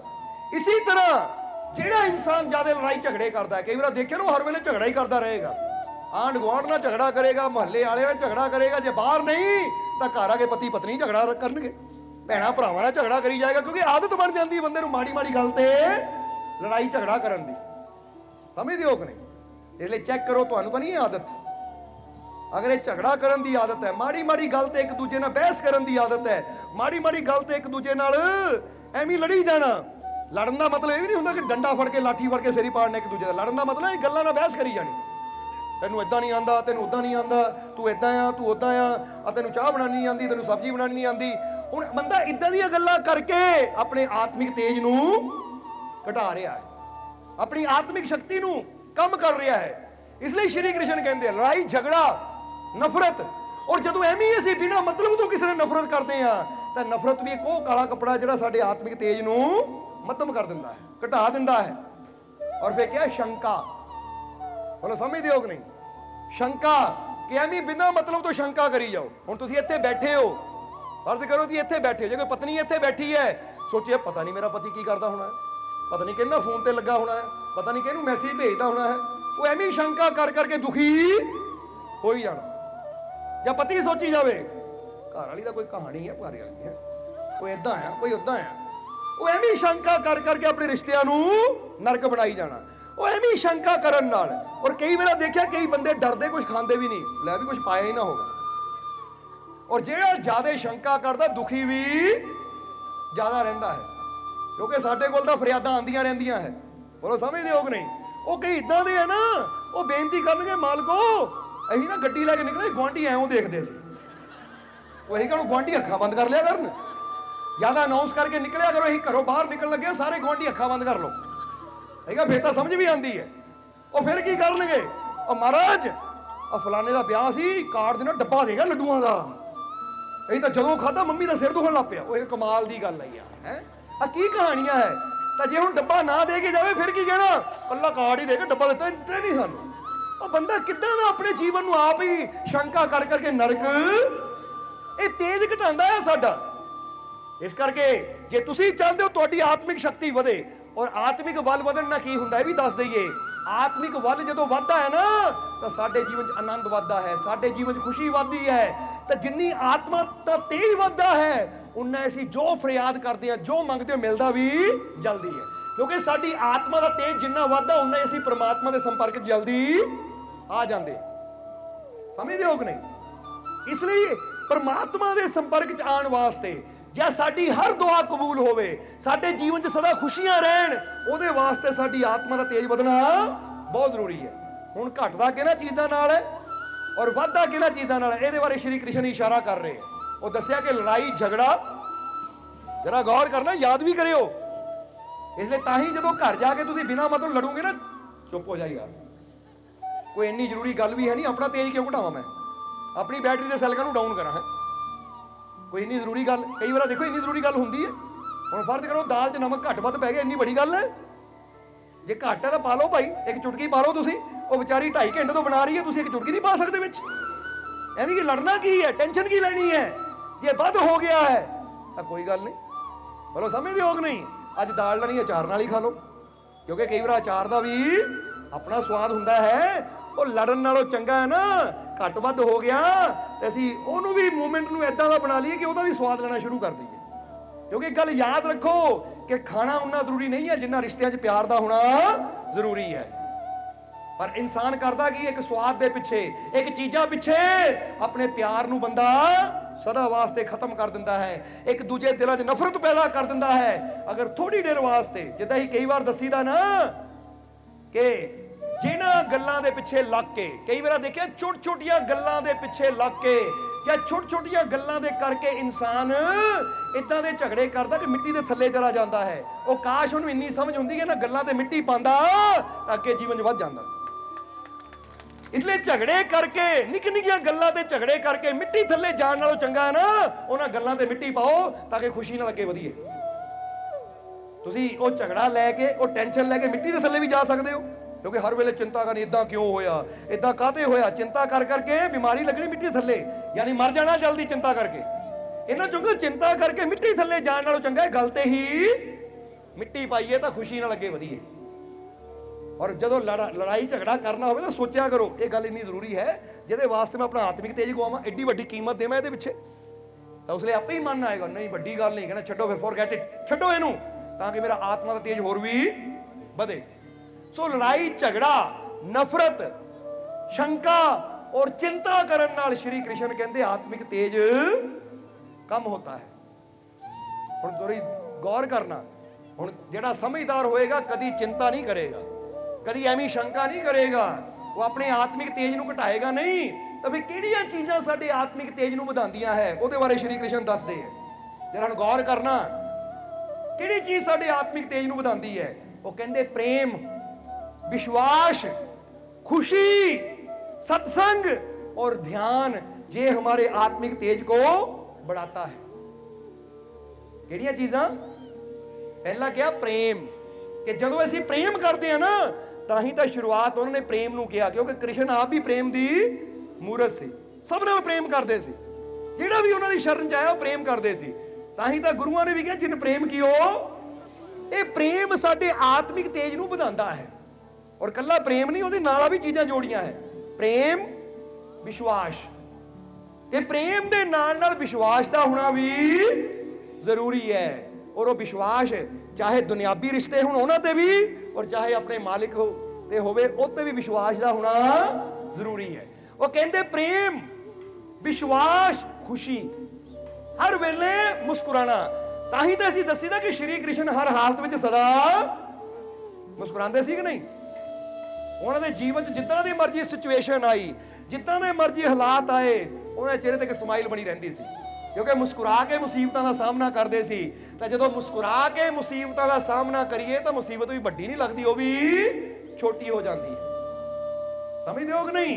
तो जे बिना मतलब टेंशन ले जाइए, हाय की बनेगा, किते मार ही ना देवे, मार ही ना देवे, तो वो मुसीबत ने पता नहीं तेरी जान लैनी है या नहीं लैनी, पर तेरी चिंता, तेरे डर ने तेरी जान जरूर ले लैनी है। क्योंकि जो डर गया समझो,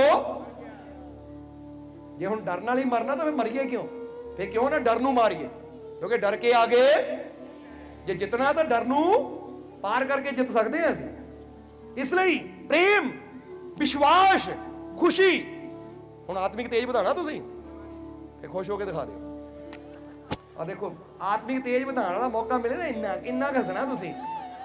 तां जे लड़ना पवे तो एड्डी उच्ची उच्ची लड़ना आ कि थाने तक खबर पहुंच जाए पिंड लड़ाई हो रही है, थाने वाले आपे जीव लैके आ जाते हैं कि भाई 4 पैसे मिलने हैं। लड़ाइयां इन्नी उच्ची उच्ची, गाली गलोच इन्नी उच्ची उच्ची कि आंढ गुआंढ भी सुने कि भाई घर च कुछ चल रहा है। जो हसन की गल आई है, नाल दी गल है तुहाडी है, ਇਦਾਂ ਹੱਸਦੇ ਤਾਂ ਉਧਾਰ ਕਿਸੇ ਨੇ ਨਾ ਟੈਕਸ ਲਾਇਆ ਹੁੰਦਾ ਤੁਹਾਡੇ ਤੇ। ਹੱਸ ਲਓ, ਹਾਲੇ ਫ੍ਰੀ ਹੈ। ਕਿਤੇ ਸਰਕਾਰ ਨੂੰ ਪਤਾ ਲੱਗ ਗਿਆ ਕਿ ਅੱਜ ਕੱਲ੍ਹ ਲੋਕ ਹੱਸਣ ਲੱਗ ਪਏ ਤਾਂ ਉਹਨੇ ਇੱਥੇ ਵੀ ਟੈਕਸ ਲਾ ਦੇਣਾ ਹੈ, ਔਰ ਗਲੇ 'ਚ ਤੁਹਾਡੇ ਪਾ ਦੇਣੇ ਮੀਟਰ ਕਿ ਜਿਹੜਾ ਜਿੰਨਾ ਹੱਸੇਗਾ ਉਨੀ ਟੈਕਸ ਆਏਗਾ ਤਾਂ ਉਨੇ ਪੈਸਾ ਭਰਿਓ। ਫਿਰ ਤਾਂ ਫੇਰ ਤੁਸੀਂ ਹੱਸਣ ਲੱਗੇ ਵੀ ਡਰਿਆ ਕਰਨਾ ਹੈ। ਹਾਲੇ ਫ੍ਰੀ ਹੈ, ਹੱਸ ਲਓ ਜਿੰਨਾ ਹੱਸ ਸਕਦੇ ਹੋ, ਕਿਉਂਕਿ ਹੱਸਣ ਨਾਲ ਤੇਜ਼ ਨਹੀਂ ਤਾਂ ਅੱਜ ਹੀ ਜਾ ਕੇ ਸਤਸੰਗ ਤੋਂ ਬਾਅਦ ਤੁਸੀਂ ਗੂਗਲ ਤੇ ਸਰਚ ਕਰਨਾ ਕਿ ਹੱਸਣ ਦੇ ਫਾਇਦੇ ਕੀ ਹੈ। ਅੱਜ ਸਾਇੰਸ ਨੇ ਮੰਨੇ ਹੈ, ਸਾਇੰਟਿਸਟ ਬੜੇ ਬੜੇ ਡਾਕਟਰ ਨੇ ਰਿਸਰਚ ਕੀਤੀ ਹੈ ਕਿ ਹੱਸਣ ਦੇ ਫਾਇਦੇ ਸਾਡੇ ਜਿਸਮ ਨੂੰ, ਸਾਡੀ ਬਾਡੀ ਨੂੰ ਕੀ ਹੁੰਦੇ ਆ। ਤਾਂ ਜਦੋਂ ਤੁਸੀਂ ਪੜ੍ਹ ਲਓਗੇ ਨਾ ਤਾਂ ਸਾਨੂੰ ਲੱਗਦਾ ਹੈ ਕਿ ਫਿਰ ਤੁਸੀਂ ਰੋਣਾ ਹੀ ਭੁੱਲ ਜਾਣਾ ਹੈ, ਕਿਉਂਕਿ ਹੱਸਣ ਦੇ ਬਹੁਤ ਫਾਇਦੇ ਹੈ ਸਾਡੇ ਸਰੀਰ ਨੂੰ। ਅਸੀਂ ਕਈ ਵਾਰ ਇਹਦਾ ਜ਼ਿਕਰ ਕੀਤਾ, ਇੱਥੇ ਵੀ ਛੋਟਾ ਜਿਹਾ ਕਰ ਦਈਏ। ਕਹਿੰਦੇ ਸ਼ੂਗਰ ਕੰਟਰੋਲ ਜਾਣੀ ਸ਼ੁਰੂ ਹੋ ਜਾਂਦੀ, ਬੀਪੀ ਨੂੰ ਫਰਕ ਪੈਣਾ ਸ਼ੁਰੂ ਹੋ ਜਾਂਦਾ ਹੈ, ਇਨਸਾਨ ਦਾ ਬੁਢਾਪਾ ਜਿਹੜਾ ਦੂਰ ਹੋ ਜਾਂਦਾ ਹੈ, ਇਨਸਾਨ ਦੀਆਂ ਝੁਰੜੀਆਂ ਜਿਹੜੀਆਂ ਘਟਣੀਆਂ ਸ਼ੁਰੂ ਹੋ ਜਾਂਦੀਆਂ। ਫੇਸ ਪਾਕ ਲੈਣ ਨਾਲ ਨਹੀਂ ਕੁਝ ਵੀ ਹੁਣੇ, ਇਹ ਦੱਸ ਦਈਏ ਤੁਹਾਨੂੰ ਕਿ ਐਵੇਂ ਫੇਸ ਪਾਕ ਪੈਕ ਲਾ ਕੇ ਹੱਸਣਾ ਵੀ ਨਹੀਂ। ਉਹ ਭਾਈ ਮੂੰਹ ਨਹੀਂ ਹਿਲਾਣਾ, ਨਹੀਂ ਤਾਂ ਲਾਈਨਾਂ ਪੈ ਜਾਣੀਆਂ।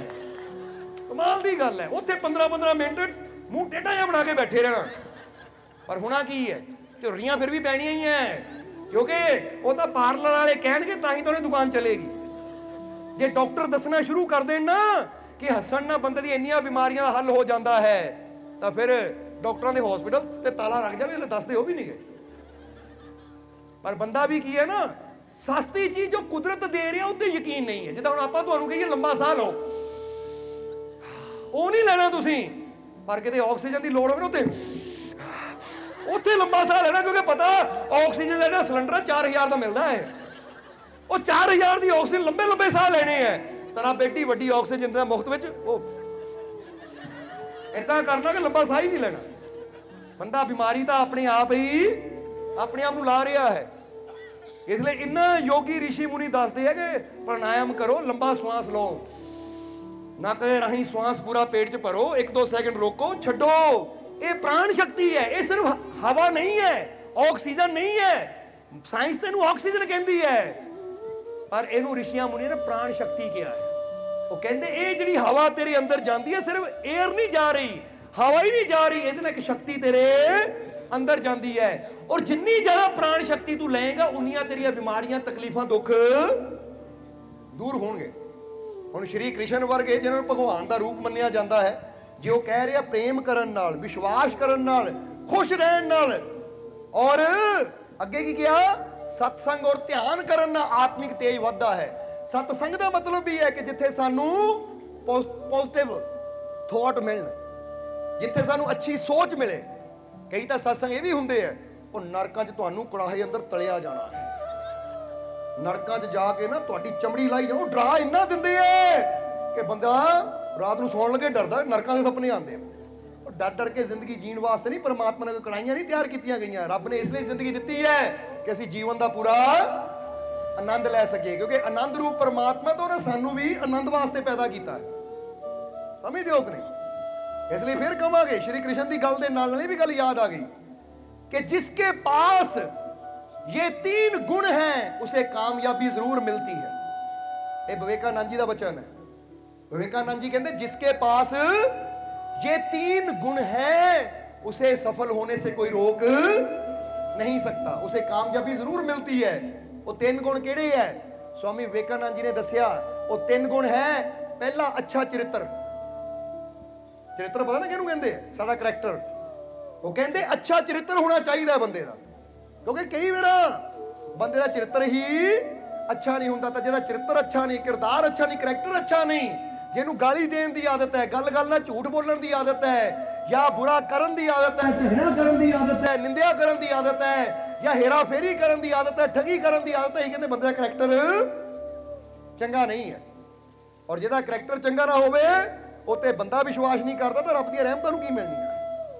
समझते हो कि नहीं? इसलिए स्वामी विवेकानंद जी कहते हैं कि जिसके पास ये 3 गुण हैं उसे कामयाब होने से कोई रोक नहीं सकता। वो 3 गुणा जो पहला गुण दसिया स्वामी विवेकानंद जी ने कि अच्छा चरित्र, और दूसरा गुण उन्होंने क्या? सकारात्मक सोच, यानी पॉजिटिव थिंकिंग। सकारात्मक अच्छी सोच, क्योंकि एक होंगी नेगेटिव थिंकिंग। नेगेटिव थिंकिंग का मतलब हर वेले बुरा ही सोची जाना, अपना भी बुरा सोची जाना तो दूजियां का भी बुरा ही सोची जाना। ਉਹ ਕਹਿੰਦੇ ਜਿਹਦੀ ਸੋਚ ਨਕਾਰਾਤਮਕ ਹੈ, बुरी सोच है, वो कभी कामयाब नहीं हो सकता। जिसका करैक्टर बुरा है, जो करैक्टर लेस है, वो भी कभी कामयाब नहीं हो सकता। और तीसरी चीज स्वामी विवेकानंद जी ने कही है कि जिसके अंदर 3 गुण है, पहला फिर कमांगे अच्छा चरित्र, दूजा सकारात्मक सोच और तीसरा सीखने की इच्छा। कहते सीखने दी हर वेले इच्छा रहनी चाहिए साडे अंदर। ये ना सोचो मैं बहुत सीख लिया हुण मैनूं सीखण दी लोड़ नहीं है। ਜਿਹਨੇ ਕਾਮਯਾਬ ਹੋਣਾ ਹੋਵੇ ਨਾ, ਹਰ ਵੇਲੇ ਕੁਛ ਨਾ ਕੁਛ ਨਵਾਂ ਸਿੱਖਦਾ ਰਹਿੰਦਾ ਹੈ। ਜਿੱਦਾਂ ਹੀ ਦੱਸੀਦਾ ਨਾ, ਹਰ ਕੰਪਨੀ ਨਵੇਂ ਡਿਜ਼ਾਈਨ ਕੱਢਦੀ ਹੈ ਗੱਡੀਆਂ ਦੇ, ਮੋਬਾਈਲਾਂ ਦੇ, ਹਰ ਵਾਰ ਕੁਛ ਨਾ ਕੁਛ ਨਵਾਂ ਕਰਦੀ ਹੈ। ਕਿਉਂਕਿ ਜਿਹੜਾ ਹਰ ਵਾਰ ਆਪਣੇ ਆਪ ਨੂੰ ਅਪਡੇਟ ਕਰਦਾ ਹੈ, ਕੁਛ ਨਾ ਕੁਛ ਨਵਾਂ ਸਿੱਖਦਾ ਚਲਾ ਜਾਂਦਾ ਹੈ, ਫਿਰ ਉਹਨੂੰ ਕਾਮਯਾਬੀ ਵੀ ਜ਼ਰੂਰ ਮਿਲਦੀ ਹੈ। ਬੋਲੋ ਸਮਝਦੇ ਹੋ ਕਿ ਨਹੀਂ? ਇਸ ਕਰਕੇ ਹੁਣ ਤੁਸੀਂ ਚੈੱਕ ਕਰੋ ਕਿ ਅਗਰ ਇਹ 3 ਗੁਣ ਸਾਡੇ ਅੰਦਰ ਨਹੀਂ ਹੈ ਤਾਂ ਇਹਨਾਂ ਗੁਣਾਂ ਨੂੰ ਆਪਣੇ ਅੰਦਰ ਅਸੀਂ ਪੈਦਾ ਕਰਨਾ ਹੈ, ਤਾਂ ਕਿ ਸਾਨੂੰ ਜੀਵਨ 'ਚ ਕਾਮਯਾਬੀ ਮਿਲ ਸਕੇ। ਤਾਂ ਜੇ ਅਸੀਂ ਕਹੀਏ ਲੈ ਮੈਨੂੰ ਸਿੱਖਣ ਦੀ ਕੀ ਲੋੜ ਹੈ, ਮੈਂ ਤਾਂ ਪਹਿਲਾਂ ਹੀ ਸਭ ਕੁਝ ਜਾਣਦਾ, ਬੋਲੋ ਸਮਝਦੇ ਹੋ ਕਿ ਨਹੀਂ? ਜਾਂ ਮੇਰਾ ਤਾਂ ਕਰੈਕਟਰ ਅੱਛਾ ਹੀ ਹੈ, ਪਰ ਫਿਰ ਕਵਾਂਗੇ ਆਪਣੇ ਆਪ ਨੂੰ ਹਰ ਕੋਈ ਕਹਿੰਦਾ ਮੈਂ ਅੱਛਾ ਹਾਂ, ਪਰ ਇਹ ਵੀ ਬੰਦੇ ਨੂੰ ਪਤਾ ਹੁੰਦਾ ਕਿੱਥੇ ਮੇਰੇ ਅੰਦਰ ਕਿਹੜੀਆਂ ਕਮੀਆਂ ਹੈ। ਤਾਂ ਜੇ ਉਹਨਾਂ ਕਮੀਆਂ ਨੂੰ ਇੱਦਾਂ ਹੀ ਲੈ ਕੇ ਤੁਰਾਂਗੇ ਤਾਂ ਜਿੱਥੇ ਅੱਜ ਆ ਕੱਲ ਵੀ ਅਸੀਂ ਉੱਥੇ ਰਵਾਂਗੇ। ਪਰ ਜੇ ਅਸੀਂ ਆਪਣੀ ਕਮੀ ਨੂੰ ਦੂਰ ਕਰਦੇ ਹਾਂ, ਆਪਣੀ ਸੋਚ ਨੂੰ ਬਦਲਦੇ ਹਾਂ, ਤਾਂ ਫਿਰ ਸਾਡੇ ਜੀਵਨ 'ਚ ਬਦਲਾਅ ਵੀ ਜ਼ਰੂਰ ਆਂਦਾ ਹੈ। ਹੁਣ ਬਦਲਣਾ ਚਾਹੁੰਦੇ ਹੋ ਨਾ ਤੁਸੀਂ, ਇਸ ਲਈ ਫਿਰ ਕਹਾਂਗੇ ਅੱਛਾਈ ਦੀ ਛੜੀ ਫੜ ਲਓ, ਆਪਣੇ ਕਰੈਕਟਰ ਨੂੰ ਅੱਛਾ ਕਰੀਏ ਔਰ ਆਪਣੀ ਸੋਚ ਨੂੰ ਪੋਜ਼ਿਟਿਵ ਰੱਖੀਏ। ਬੋਲੋ ਰੱਖੋਗੇ ਕਿ ਨਹੀਂ? ਅੱਜ ਤੋਂ ਮਾੜਾ ਸੋਚਣਾ, ਆਪਣੇ ਆਪ ਬਾਰੇ ਵੀ ਮਾੜਾ ਸੋਚਣਾ ਬੰਦ ਕਰੋ। ਕਿਉਂਕਿ ਜਿੱਦਾਂ ਕੱਲ ਦੇ ਸਤਸੰਗ 'ਚ ਇੱਕ ਇਸ਼ਾਰਾ ਦਿੱਤਾ ਸੀ, ਇੱਥੇ ਵੀ ਦੇਵਾਂਗੇ। ਨਵੇਂ ਜੀਵ ਕਾਫੀ ਬੈਠੇ ਔਰ ਬਹੁਤ ਜੀਵ ਨੇ ਕੱਲ ਦੇ ਸਤਸੰਗ ਸੀਗੇ ਹੀ ਨਹੀਂ, ਪਰ ਇੱਕ ਨੁਕਤਾ ਦੱਸਣਾ ਚਾਹਾਂਗੇ, ਫਿਰ ਸਤਸੰਗ ਦੀ ਸਮਾਪਤੀ ਕਰਾਂਗੇ ਕਿਉਂਕਿ ਟਾਈਮ ਕਾਫੀ ਹੋ ਗਿਆ ਹੈ।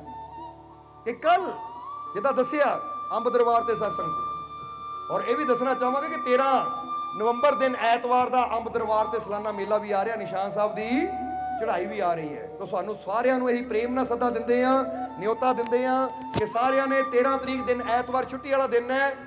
ਹਿਮਾਚਲ ਵਿੱਚ ਮੁਬਾਰਕਪੁਰ ਦੇ ਨਾਲ ਹੀ ਅੰਬ ਸ਼ਹਿਰ ਪੈਂਦਾ ਹੈ। ਉਹ ਅੰਬ ਸ਼ਹਿਰ ਦੇ ਅੰਦਰ ਸਾਹਿਬ ਦਰਬਾਰ ਅੰਬ ਹੈ, ਯਾਨੀ ਦਰਬਾਰ ਦਾ ਨਾਮ ਹੈ ਸਾਹਿਬ ਦਰਬਾਰ ਅੰਬ। ਉੱਥੇ ਸਾਲਾਨਾ ਮੇਲਾ ਹੋਣ ਜਾ ਰਿਹਾ 13 ਨਵੰਬਰ ਦਿਨ ਐਤਵਾਰ। ਸੋ ਸਾਧਨ ਤੁਹਾਡੇ ਸਾਰਿਆਂ ਕੋਲ ਹੈ। ਅਗਰ ਥੋੜਾ ਜਿਹਾ ਯਾਤਰਾ ਕਰਕੇ ਸਫ਼ਰ ਕਰਕੇ ਏਡੀ ਵੱਡੀ ਰਹਿਮਤ ਸਾਨੂੰ ਮਿਲਦੀ ਹੈ ਤਾਂ ਜ਼ਰੂਰ ਪਹੁੰਚਣਾ। क्योंकि वैसे ही जितना पहला दसिया ना कि जहां जाते हैं खुदा के फकीर, खुदा की रहमतें उनके साथ साथ जाती हैं। जो बैठ जाता है फकीरों की सोबत में, फिर खुशियां उसके पीछे पीछे आती हैं। अगर तुसी चल के आओगे तुसी देखोगे वो मैं तो जा रही हूं, खुशियां भी मेरे मगर मगर मगर मगर मगर मगर मगर मगर आ रही हैं। बोलो आ गई कि नहीं? वो देखो आ गई, कह दो आ गई, आ गई, आ गई, आ गई, रहमत आ गई, खुशियां आ गई, कामयाबी, सफलता, तंदुरुस्ती वाकई आ जानी है। विश्वास ना किया तुम, क्योंकि जो तुसी कह रहे ना विश्वास ना, वो पूरा भी होना है। तो 13 तरीक याद रखना सारे ने, दिन ऐतवार सालाना मेला है अंब दरबार विखे। सो हुण आ जी अगले पॉइंट ते कि तुहानू सारे नू पता है कि जदों राम और सीता ਜਦੋਂ ਵਣਵਾਸ ਵਿੱਚ ਗਏ ਸੀ, 14 ਸਾਲ ਵਾਸਤੇ ਰਾਮ ਨੂੰ ਬਣ ਵਿੱਚ ਬਨਵਾਸ ਮਿਲਿਆ, ਤੇ ਇੱਕ ਟਾਈਮ ਆਇਆ ਜਦੋਂ ਸੀਤਾ ਦਾ ਹਰਨ ਹੋਇਆ। ਤਾਂ ਸੀਤਾ ਦਾ ਹਰਨ ਕਿਉਂ ਹੋਇਆ? ਉਸਲੇ ਰਾਮ ਕਿੱਥੇ ਗਏ ਸੀ ਪਤਾ ਕਿਸੇ ਨੂੰ? ਕਹਿੰਦੇ ਉਸ ਵੇਲੇ ਸੀਤਾ ਨੇ ਦੇਖਿਆ ਕਿ ਸਵਰਨ ਮਿਰਗ, ਸੋਨੇ ਦਾ ਹਿਰਨ ਦੇਖਿਆ, ਸਵਰਨ ਮਿਰਗ। ਜਦੋਂ ਸੀਤਾ ਨੇ ਦੇਖਿਆ ਸੋਨੇ ਦੇ ਹਿਰਨ ਨੂੰ, ਹਾਲਾਂਕਿ ਉਹ ਕਹਿੰਦੇ ਆ ਹਿਰਨ ਨਹੀਂ ਸੀ, ਇੱਕ ਮਾਇਆਬੀ ਰਾਖਸ਼ ਸੀ ਜਿਸਨੇ ਰੂਪ ਬਣਾਇਆ ਸੀ। ਤਾਂ ਸੀਤਾ ਦੇ ਅੰਦਰ ਕੀ ਆ ਗਿਆ? ਮੈਨੂੰ ਇਹ ਸੋਨੇ ਦਾ ਹਿਰਨ ਚਾਹੀਦਾ ਹੈ। ਉਹਨੇ ਰਾਮ ਨੂੰ ਕਿਹਾ स्वामी ਇਹ ਹਿਰਨ ਮੈਨੂੰ ਚਾਹੀਦਾ, ਮੈਨੂੰ ਇਹ ਸੋਨੇ ਦਾ ਹਿਰਨ ਚਾਹੀਦਾ, ਲੈ ਕੇ ਆਓ। और राम कहते सीता ये दृष्टि भरम है, दृष्टि भरम यानी है जो नजर आ रहे हो है नहीं। पर सीता ने जिद की, नहीं मैंने तो सोने का मिर्ग चाहिए ही है, मैंने तो सोने का हिरन चाहिए ही, लैके आओ। जिद की सीता ने सोने के हिरन नूं लियाण दी। की मंगिया सीता ने? जवाब दे दो। सोने का यानी सोना मंगिया, सोने का हिरन मंगिया। हुण राम चले गए हिरन दे मगर, फिर पिछे रावण आया और सीता का हरण करके लै गया। हुण जरा गौर करना, सीता ने मंगिया की सी? ਸੋਨੇ ਦਾ ਹਿਰਨ। ਤਾਂ ਰਾਵਣ ਨੇ ਸੀਤਾ ਦਾ ਹਰਨ ਕਰਕੇ ਸੀਤਾ ਨੂੰ ਰੱਖਿਆ ਕਿਤੇ ਸੋਨੇ ਦੀ ਲੰਕਾ ਵਿੱਚ, ਕਿਉਂਕਿ ਰੱਬ ਨੇ ਕਿਹਾ ਲੈ ਉਹ ਤੈਨੂੰ ਰਾਮ ਨਹੀਂ ਚਾਹੀਦਾ ਸੀ, ਸੋਨੇ ਦਾ ਹਿਰਨ ਚਾਹੀਦਾ, ਸੋਨੇ ਦੀ ਲੰਕਾ ਹੀ ਲੈ ਤੂੰ।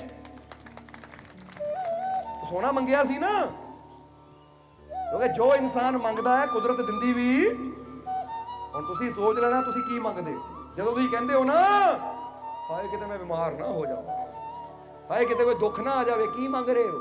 ਔਰ ਇੱਕ ਗੱਲ ਦੱਸ ਦਈਏ ਕਿ ਰੱਬ ਦੇ ਘਰ ਨੂੰ ਜਦੋਂ ਅਸੀਂ ਦੇਖਦੇ ਆ ਨਾ, ਹੁਣ ਫਰਜ਼ ਕਰੋ ਮੈਡੀਟੇਸ਼ਨ ਵਿੱਚ ਜਾ ਕੇ ਜਦੋਂ ਰੱਬ ਦੀ ਰਹਿਮਤ ਨੂੰ ਦੇਖਦੇ ਆ ਤਾਂ ਉੱਥੇ ਇੱਕ ਚੀਜ਼ ਹੈ ਕਿ ਉੱਥੇ ਨਾ ਲਫ਼ਜ਼ ਨਹੀਂ ਤੁਹਾਡਾ ਸੁਣਿਆ ਜਾਂਦਾ, ਨਾ ਲਫ਼ਜ਼ ਉੱਥੇ ਹੈ ਹੀ ਨਹੀਂ, ਕਿਉਂਕਿ ਕੁਦਰਤ ਕੋ ਨਾ ਨੋ ਹੈ ਹੀ ਨਹੀਂ। ਹੁਣ ਜਦੋਂ ਤੁਸੀਂ ਕਹਿੰਦੇ ਹੋ ਕਿਤੇ ਮੈਂ ਬਿਮਾਰ ਨਾ ਹੋ ਜਾਵਾਂ, ਹੁਣ ਨਾ ਕੱਢ ਦਿਓ ਵਿੱਚੋਂ ਤਾਂ ਕੀ ਬਣਿਆ? ਕਿਤੇ ਮੈਂ ਬਿਮਾਰ ਹੋ ਜਾਵਾਂ, ਕਿਉਂਕਿ ਨਾ ਤਾਂ ਰੱਬ ਨੇ ਸੁਣਨਾ ਹੀ ਨਹੀਂ। ਹਾਏ ਕਿਤੇ ਆ ਮੇਰੇ ਬੱਚੇ ਦਾ ਐਕਸੀਡੈਂਟ ਨਾ ਹੋ ਜਾਵੇ, ਹੁਣ ਨਾ ਹਟਾ ਦਿਓ, ਐਕਸੀਡੈਂਟ ਹੋਣਾ ਹੀ ਹੈ। ਕਿਤੇ ਮੇਰਾ ਕੰਮ ਨਾ ਬੰਦ ਹੋ ਜਾਵੇ, ਕਿਉਂਕਿ ਮੰਗ ਕੀ ਰਹੇ ਹਾਂ ਅਸੀਂ, ਨਾ ਲਫ਼ਜ਼ ਕੁਦਰਤ ਦੀ ਡਿਕਸ਼ਨਰੀ 'ਚ ਨਹੀਂ ਹੈ। ਇਹ ਅਸੀਂ ਦੇਖਿਆ ਹੈ, ਸਮਝਦੇ ਹੋ ਕਿ ਨਹੀਂ? ਇਸ ਲਈ ਤੁਹਾਨੂੰ ਕਹਾਂਗੇ ਕਦੀ ਇਹ ਨਾ ਕਹੋ ਕਿਤੇ ਮੇਰਾ ਕੰਮ ਬੰਦ ਨਾ ਹੋ ਜਾਵੇ, ਬਲਕਿ ਇਹ ਕਹੋ ਮੇਰਾ ਕੰਮ ਬਹੁਤ ਚੱਲਣਾ ਹੈ, ਬਹੁਤ ਬਰਕਤ ਹੋਣੀ ਹੈ, ਮੈਂ ਅੱਗੇ ਤੋਂ ਅੱਗੇ ਹੋਰ ਸਿਹਤਮੰਦ ਹੋਣਾ ਹੈ। ਹੁਣ ਜੋ ਸਾਨੂੰ ਚਾਹੀਦਾ ਨਾ ਉਹਦੀ ਗੱਲ ਕਰੀਏ ਅਸੀਂ, ਕਦੀ ਇਹ ਨਾ ਕਹੀਏ ਆ ਨਾ ਹੋਵੇ ਉਹ ਨਾ ਹੋਵੇ, ਕਿਉਂਕਿ ਹਮੇਸ਼ਾ ਜੋ ਅਸੀਂ ਨਹੀਂ ਚਾਹੁੰਦੇ ਸੋਚਦੇ ਉਹਦੇ ਬਾਰੇ ਹੀ ਹੈ। ਕਿਤੇ ਮੈਂ ਬਿਮਾਰ ਨਾ ਹੋ ਜਾਵਾਂ, ਉਹ ਇਹਨਾਂ ਕਿਉਂ ਨਹੀਂ ਕਹਿੰਦੇ ਮੈਂ ਹੋਰ ਤੰਦਰੁਸਤ ਹੋਣਾ ਹੈ, ਮੈਂ ਦਿਨ ਪ੍ਰਤੀ ਦਿਨ ਹੋਰ ਸਵਸਥ ਹੋ ਰਿਹਾ ਹਾਂ, ਮੈਂ ਦਿਨ ਪ੍ਰਤੀ ਦਿਨ ਹੋਰ ਤਰੱਕੀ ਕਰ ਰਿਹਾ ਹਾਂ, ਮੈਂ ਹਰ ਦਿਨ ਹੋਰ ਕਾਮਯਾਬ ਹੋ ਰਿਹਾ ਹਾਂ, ਹਰ ਦਿਨ ਮੈਨੂੰ ਸਫਲਤਾ ਮਿਲ ਰਹੀ ਹੈ, ਹਰ ਦਿਨ ਮੇਰੀ ਸਿਹਤ ਹੋਰ ਅੱਛੀ ਹੋ ਰਹੀ ਹੈ। ਹੁਣ ਜ਼ਰਾ ਗੌਰ ਕਰਨਾ, ਬੰਦੇ ਦਾ ਅੰਬੈਸੀ 'ਚ ਪਿਆ ਹੁੰਦਾ ਪਾਸਪੋਰਟ, ਹਾਏ ਪਤਾ ਨਹੀਂ ਵੀਜ਼ਾ ਲੱਗਣਾ ਕਿ ਨਹੀਂ ਲੱਗਣਾ, ਸਮਝਦੇ ਹੋ ਕਿ ਨਹੀਂ? ਕਿਤੇ ਨਾ ਲੱਗ ਜਾਵੇ। ਇਹ ਕਿਉਂ ਨਹੀਂ ਕਹਿੰਦੇ ਗਿਆ ਤਾਂ ਮੈਨੂੰ ਯਕੀਨ ਹੈ ਹੋ ਕੇ ਆਏਗਾ ਕੰਮ ਮੈਨੂੰ ਸਫਲਤਾ ਜ਼ਰੂਰ, ਮੈਂ ਇੰਟਰਵਿਊ ਦੇਣੀ ਹੈ ਮੈਨੂੰ ਕਾਮਯਾਬੀ ਜ਼ਰੂਰ, ਮੈਂ ਇਹ ਕੰਮ ਸ਼ੁਰੂ ਕਰਨਾ ਮੈਨੂੰ ਕਾਮਯਾਬੀ ਜ਼ਰੂਰ। ਧਿਆਨ ਆਪਣਾ ਹਮੇਸ਼ਾ ਉਹ ਚੀਜ਼ ਵੱਲ ਰੱਖੋ। ਬੋਲੋ ਸਮਝਦੇ ਹੋ ਕਿ ਨਹੀਂ? ਹਿਰਨ ਨੇ ਜਰਾ ਗੌਰ ਕਰਨਾ, ਸੀਤਾ ਨੇ ਸੋਨੇ ਦਾ ਹਿਰਨ ਮੰਗਿਆ ਤਾਂ ਰੱਬ ਨੇ ਕਿਹਾ ਲੈ ਤੂੰ ਸੋਨੇ ਦੀ ਲੰਕਾ ਹੀ ਲੈ। ਸੋਨੇ ਦੀ ਲੰਕਾ 'ਚ ਉਹਨੂੰ ਕਿੰਨੇ ਦਿਨ ਰਹਿਣਾ ਪਿਆ, ਤਾਂ ਫਿਰ ਸੀਤਾ ਨੂੰ ਆਪਣੀ ਗਲਤੀ ਦਾ ਅਹਿਸਾਸ ਹੋਇਆ ਕਿ ਉਹ ਸੋਨੇ ਦਾ ਹਿਰਨ ਮੰਗ ਕੇ ਮੈਂ ਤਾਂ ਬਹੁਤ ਬੜੀ ਗਲਤੀ ਕਰ ਲਈ, ਮੈਨੂੰ ਤਾਂ ਮੇਰੇ ਰਾਮ ਚਾਹੀਦੇ ਆ। ਫਿਰ ਉੱਥੇ ਬੈਠੀ ਨੇ ਰਾਮ ਕਰਨਾ ਸ਼ੁਰੂ ਕੀਤਾ, ਤਾਂ ਫਿਰ ਦੇਖੋ ਰਾਮ ਉਹਦੇ ਕੋਲ ਚਲੇ ਗਏ, ਪਰ ਫਿਰ ਉਹਦਾ ਵਿਛੋੜਾ ਹੋ ਗਿਆ ਰਾਮ ਨਾਲੋਂ। ਜਦੋਂ ਰਾਵਣ ਨੂੰ ਮਾਰ ਕੇ ਸੀਤਾ ਨੂੰ ਅਯੋਧਿਆ ਲੈ ਕੇ ਆਏ ਤਾਂ ਕੁਝ ਦਿਨਾਂ ਬਾਅਦ ਫਿਰ ਸੀਤਾ ਨੂੰ ਬਣ ਕਿਉਂ ਜਾਣਾ ਪਿਆ? ਪਤਾ ਕਿਉਂ? ਕਿਉਂਕਿ ਸੀਤਾ ਨੂੰ ਕੀ ਸੀ, ਕਿਤੇ ਹੁਣ ਨਾ ਰਾਮ ਵਿਛੜ ਜਾਣ, ਕਿਤੇ ਹੁਣ ਨਾ ਮੇਰੇ ਤੋਂ ਰਾਮ ਦੂਰ ਚਲੇ ਜਾਣ। ਡਰ ਸੀ ਦੂਰ ਨਾ ਚਲੇ ਜਾਣ ਤਾਂ ਦੂਰ, ਕਿਉਂਕਿ ਨਾ ਤਾਂ ਹੈ ਹੀ ਨਹੀਂ, ਚਲੇ ਗਏ। ਤਾਂ ਜੇ ਸੀਤਾ ਸੋਚਦੀ ਹੁਣ ਅਸੀਂ ਸਦਾ ਪਿਆਰ ਨਾਲ ਇਕੱਠੇ ਰਹਿਣਾ ਹੈ, ਹੁਣ ਅਸੀਂ ਸਦਾ ਖੁਸ਼ੀਆਂ ਨਾਲ ਰਹਿਣਾ ਹੈ, ਤਾਂ ਜਿੱਦਾਂ ਦੀ ਸੋਚ ਹੈ ਕੁਦਰਤ ਨੇ ਸਾਨੂੰ ਦੇਣਾ ਵੀ। ਹੁਣ ਤੁਸੀਂ ਸੋਚੋ ਕੀ ਸੋਚਣਾ ਹੈ, ਕਿਉਂਕਿ ਜੋ ਤੁਸੀਂ ਸੋਚਣਾ ਹੈ ਕੁਦਰਤ ਨੇ ਕਹਿਣਾ ਤਥਾਸਤੂ। ਤਥਾਸਤੂ ਦਾ ਮਤਲਬ ਹੁੰਦਾ ਐਸਾ ਹੀ ਹੋ, ਇਦਾਂ ਹੀ ਹੋਵੇ।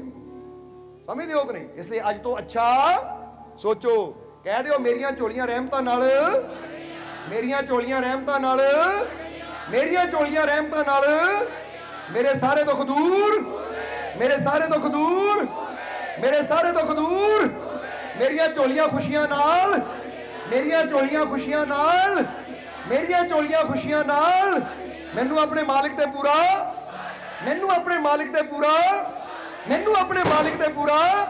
ਮੇਰਾ ਮਾਲਿਕ ਮੇਰੇ, ਮੇਰਾ ਮਾਲਿਕ ਮੇਰੇ, ਮੇਰਾ ਮਾਲਿਕ ਮੇਰੇ, ਮੈਂ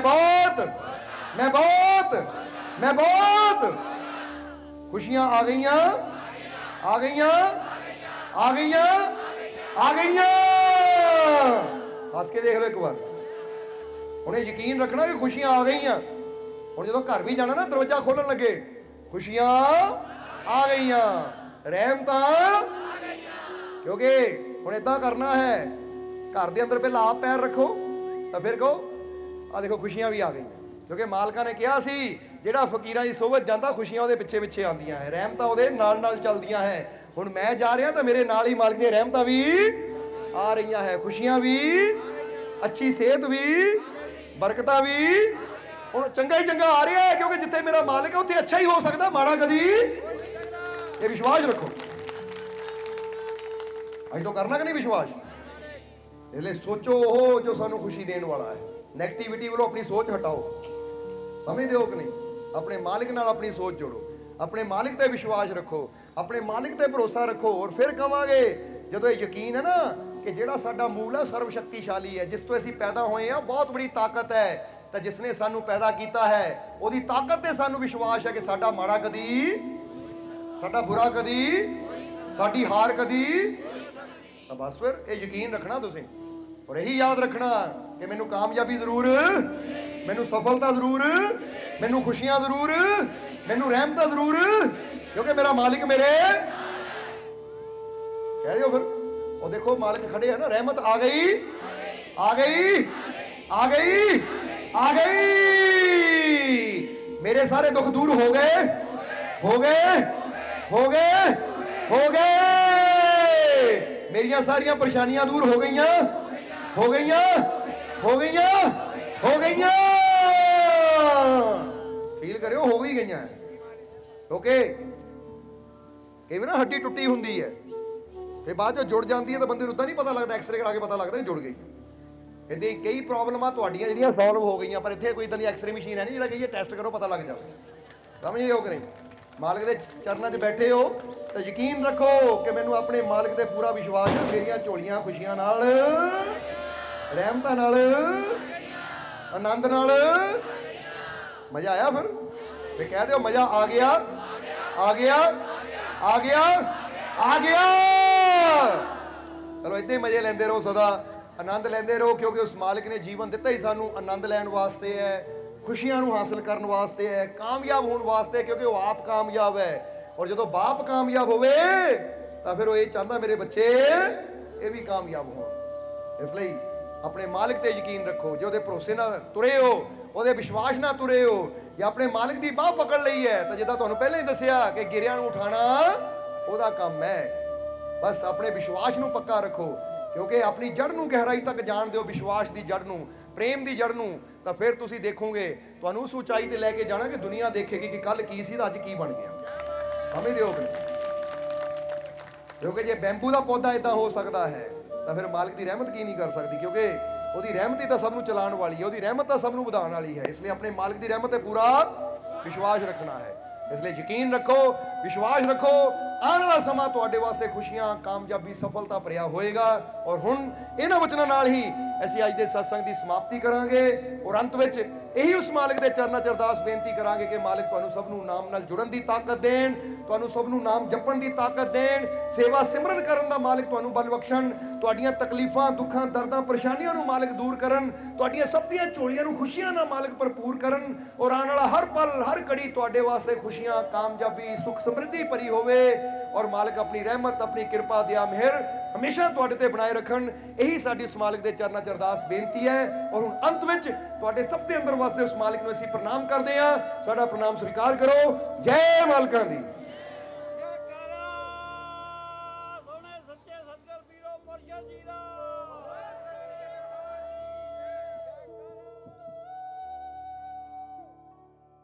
वीडियो अच्छी लगी हो तो कृपया इसे शेयर जरूर करें।